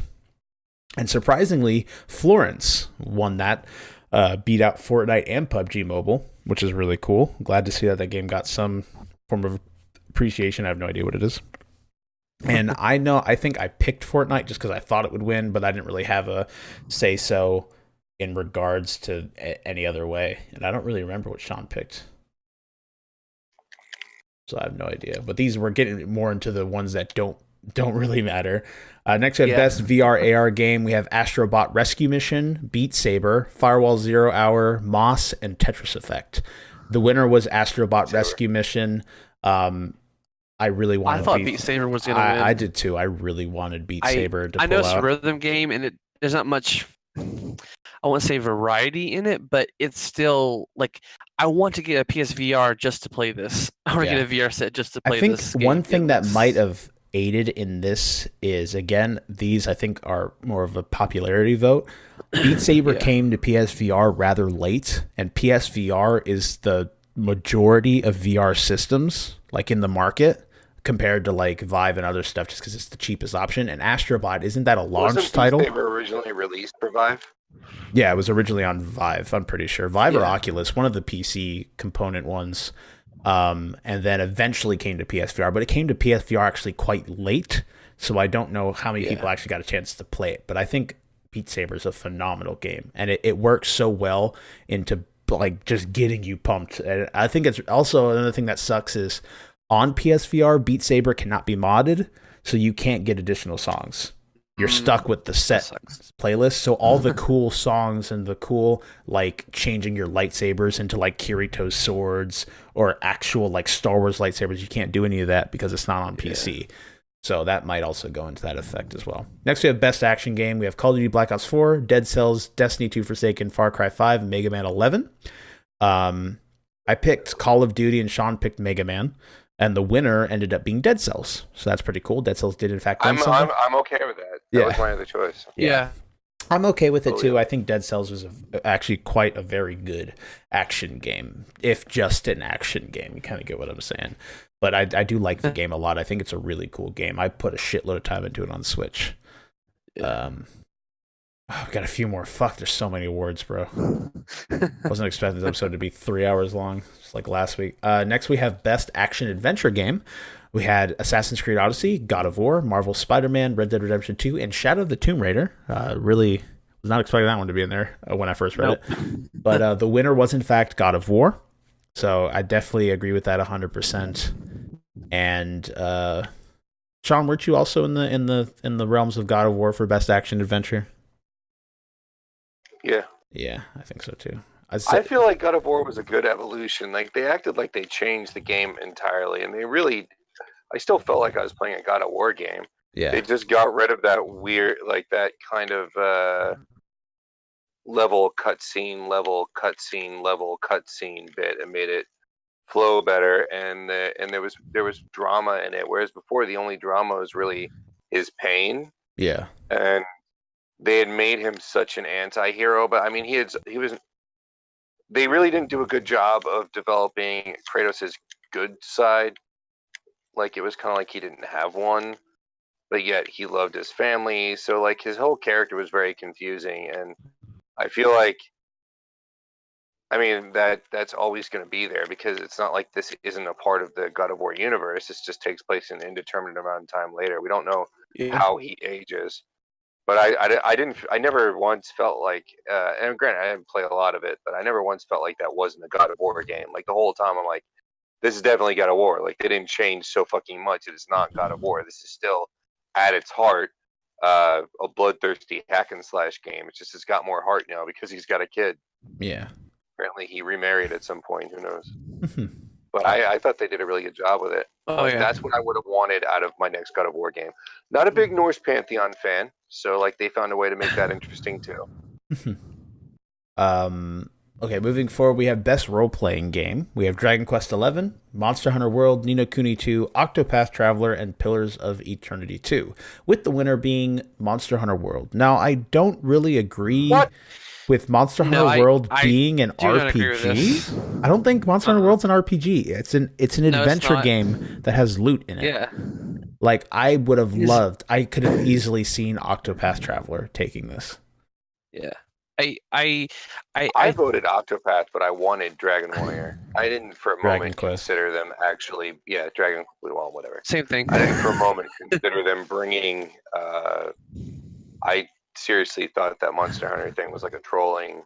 I don't even know what to say to that. I mean, was when they were, and this is sarcasm, but when they were picking these, like, oh, here's a Japanese game that looks RPG-ish. Let's put it in the category. I think it's because, again, popularity vote. No one played the rest of these games in relation to Monster Hunter. A lot of people played Monster Hunter. It was big when it came out, and then everything else is kind of like in the realms of obscurity. Not many people played it, so I think that kind of was what did it in again. Because I think these are reigned mostly by a popularity vote, and everyone's like, Monster Hunter World's not really in anything else where it can actually win.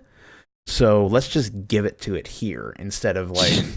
But I would have loved to see Octopath take it because I thought the game was phenomenal. So, next we have Best Fighting. We have BlazBlue, however you say it, Cross Tag Battle by Arc System Works, Dragon Ball Fighter Z, Soul Calibur 6, and Street Fighter 5 Arcade, with the winner being Dragon Ball Fighter Z. So. As Shawn, as we all thought, Arc System would probably take it because their games are phenomenal.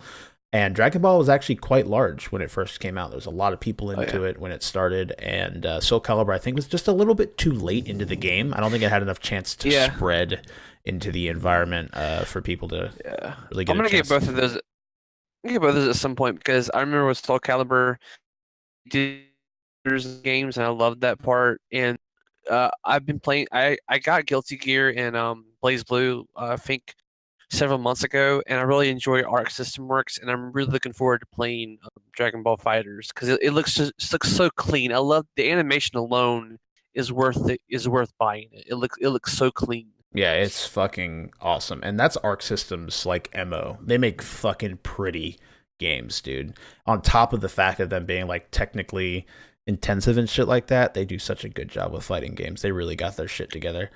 I know Shawn, Well, technically, we all went with Arc System just because we thought those would win, but I know Shawn wanted Soul Calibur because he likes that game a lot. Next, we have a Best Family Game with Mario Tennis Aces, Nintendo Labo, Overcooked 2.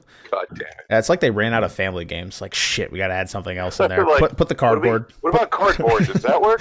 Put the cardboard. Starlink Battle for Atlas Yes, and Super Mario Party. I remember I picked Super Mario Party, and Shawn went with Overcooked 2, and the winner was in fact Overcooked 2. So it did pull that through. Really cool, like party game, I think. So I do agree a lot. From what I've seen on channels playing it, it looks like a blast. It's one of those games that makes me wish I had a computer because it looks like so much fun. I saw Markiplier and Jacksepticeye, and I don't remember who else. I think they had 4 players though, and they were on like the elevator level where the kitchens would touch and then pull apart. So you couldn't just cross over to the other side of the kitchen and cook what you needed to or do whatever. So you kind of had to trade off shit and communicate what you. It looked so much fun. Like kind of like that space game that we played on our mobile phones, like that kind of. Space Team. I fucking that was love cool. that shit, dude. That was awesome. It was like that kind of just like it looks. Yeah. But it just looks like so much fun, man. I hope that they do kind of a cross-platform thing with it or something. God damn it! That'd be cool. Sam, do you have anything? Obviously, I was doing something else at the moment while I was talking. Sorry. Best. I failed. That category was really tough because I mean, Mario Tennis Aces is fun, but I wouldn't see it as a family game. It's a very niche game for certain players. And then Super Mario Party, I didn't get it because it just felt so empty, along with the only like 4 maps. And the mini games look fun, but man, it just seems so underwhelming. And just some of the decisions they made with their online service and some of the things they did, they were so close to becoming like the old Mario parties that I was so close to choosing that. But I didn't really have a horse in this race. I think Overcooked 2 definitely deserves it. I played the first one, didn't finish it, but it was really fun. So, I think it definitely deserved the family game for sure. Okay. Next, we have Best Strategy Game. We have BattleTech, Frostpunk, Into the Breach, The Banner Saga, and Valkyria Chronicles 4. I know I picked Valkyria Chronicles, and Shawn was thinking that Banner Saga was going to pull it. Obviously, the way I said that, I wanted Valkyria to win, but I didn't know if there's enough player base for that. The way I said that probably spoiled it a bit, but the winner was. No, actually, I think Well, go ahead. It was either you were like in between Banner Saga and BattleTech. That's what I felt. That's what I remember. No, BattleTech is what I wanted to win. But Yeah. That's not what I picked to win. I picked Valkyria Chronicles to win. Oh, I thought you picked Banner Saga because you said it was so big. No, I said Banner Saga will probably take it because it's established. It was a really solid game. Now you're confusing. But what I want to win is either BattleTech or Valkyria. No, I think I said I'd like to see BattleTech win, but I know it won't. I want Valkyria Chronicles to win. That was it. Okay, but I told you it was probably going to be Banner Saga. Well, the winner was Into the Breach. So we're wrong either way. I don't even know what the fuck that is. So Sam, have you? It's a Switch exclusive strategy game where you take mechs and you're on this small map and you fight these big kaiju. I'm considering buying it because it's only $10 on the eShop, but I don't think I will because I've got too many games I'm playing right now, and I can only take so many strategy games to be honest. So I don't know if it deserved it or not because Valkyria has a very long history of being a great strategy series. So I don't know. Again, like you keep saying, Kyle, probably popularity, probably, hey, it's a Switch exclusive and it's really cool. We got great reviews. I don't know. I think there's a little arbitrary to how they decide these things. So, again, I'm not much a horse in this race. Okay. Next, we have Best Sports / Racing, which none of us gave a shit about. We have FIFA 19, Forza Horizon 4, Mario Tennis, NBA 2K19, and Pro Evolution Soccer. I don't remember which one I picked. I voted Mario Tennis. Forza won, and I'm glad it did because NBA and FIFA do not deserve to win. No, the EA games and the 2K games are fucking horrible money laundering services, practically. I was thinking Pro Evolution might take it just because it was like really big when it came out. And then Mario Tennis, so I was like, what the fuck? Why is this even here? Another thing, like they ran out of like Yeah, we kind of ran out of. We need 5, so we'll go find another game. But yeah, I'm okay with Forza taking it. I think those games are pretty at the very least. So that's pretty cool. Next, we have best multiplayer game. We have Call of Duty Black Ops 4, Destiny 2 Forsaken, Fortnite, Monster Hunter World, and Sea of Thieves. I don't know which one I want to lose more. Like, I'm really torn. I think you picked Monster Hunter when we first talked about it. And I picked Fortnite just because it was like inevitable, and the winner is Fortnite. Because it's just like there's no way it wouldn't be Fortnite. So that was that.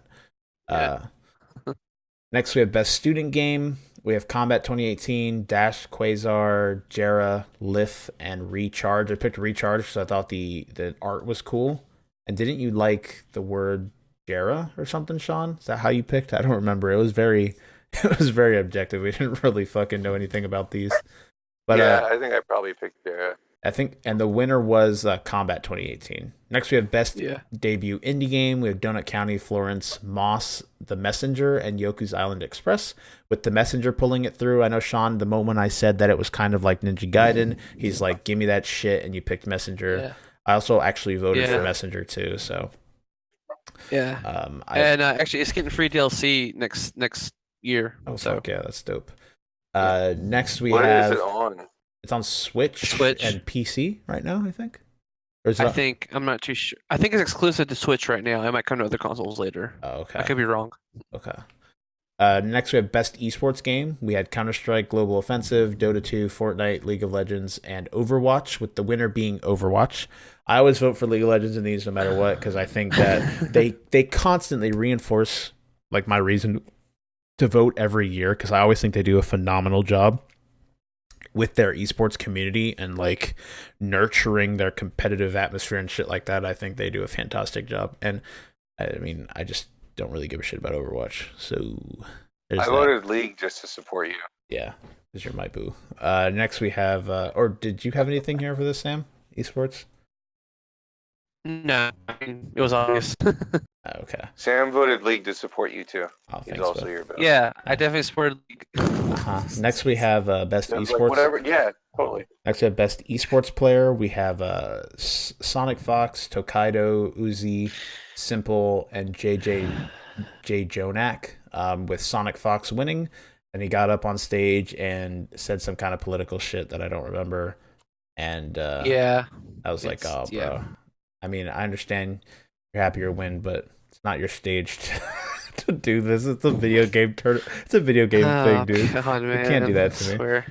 I want you to do good. You're a good video game player, and you do good at fighting games. But you can't make me feel bad for voting for you like that, dude. Whether I agree with what he's saying or not, like, it's just not the place. You don't do that. It's like having a concert. Yeah, but I agree with you. Like, I don't want to hear that, but when you have a voice and you feel like you need to make a difference, and somebody puts a microphone in your hand, it's hard to not take advantage and say, "Hey, positive message, and puppies are good, and I love babies, and Tootsie Rolls. All right, peace." Yeah. Like, it's really difficult not to jump up there and do that. I have a lot of respect for people who have strong political opinions, but they save it for a political arena. But on the other hand, it takes balls to sit there and talk to people who refuse to normally listen to politics, but respect you, and maybe they'll give it a chance, and maybe they'll start making. I can't completely hate him, but it is annoying. Yeah. Yeah. Next we have Best Esports Team. We had Astralis for CSGO, Cloud9 for League of Legends, Fnatic for League of Legends, London Spitfire for Overwatch, and an OG from Dota 2, with Cloud9 winning. And another interesting thing is Cloud9 won 3 years in a row. This would be their 3rd year winning for Best Esports Team. So that's pretty cool. I voted for them. I like Cloud9. Next we have Best Esports Coach. Bach Reapered Hangyu from Cloud9 won. These things go into, we don't give a shit. One thing I found was interesting is Best Esports Game, right? Overwatch. Best Esports Event, the League of Legends World Championship. That's what won. How did the grand finals for Overwatch League not get that too? It's like these people don't give a fuck when they vote here. They're just like Christmas treeing down the side. But it's whatever. So yeah, best esports event did go to League of Legends, with the others being E-League, Major, which is CSGO, EVO 2018, which is the fighting game tournament, League of Legends World Championship, Overwatch League, and the International, which is maybe E-League is something else. I think the International is CSGO. Well, one of those are CSGO. I don't remember. Best esports host went to Sajaz, who's actually the creator of one of the memes on Twitch, like one of the emotes. His face is there. That's all I know. That might be why he got the vote, to be honest. Best esports moment was the C9 comeback in triple overtime versus FaZe, and that was E-League. I don't know what E-League is. What is E-League? Oh, that's E-League is for fucking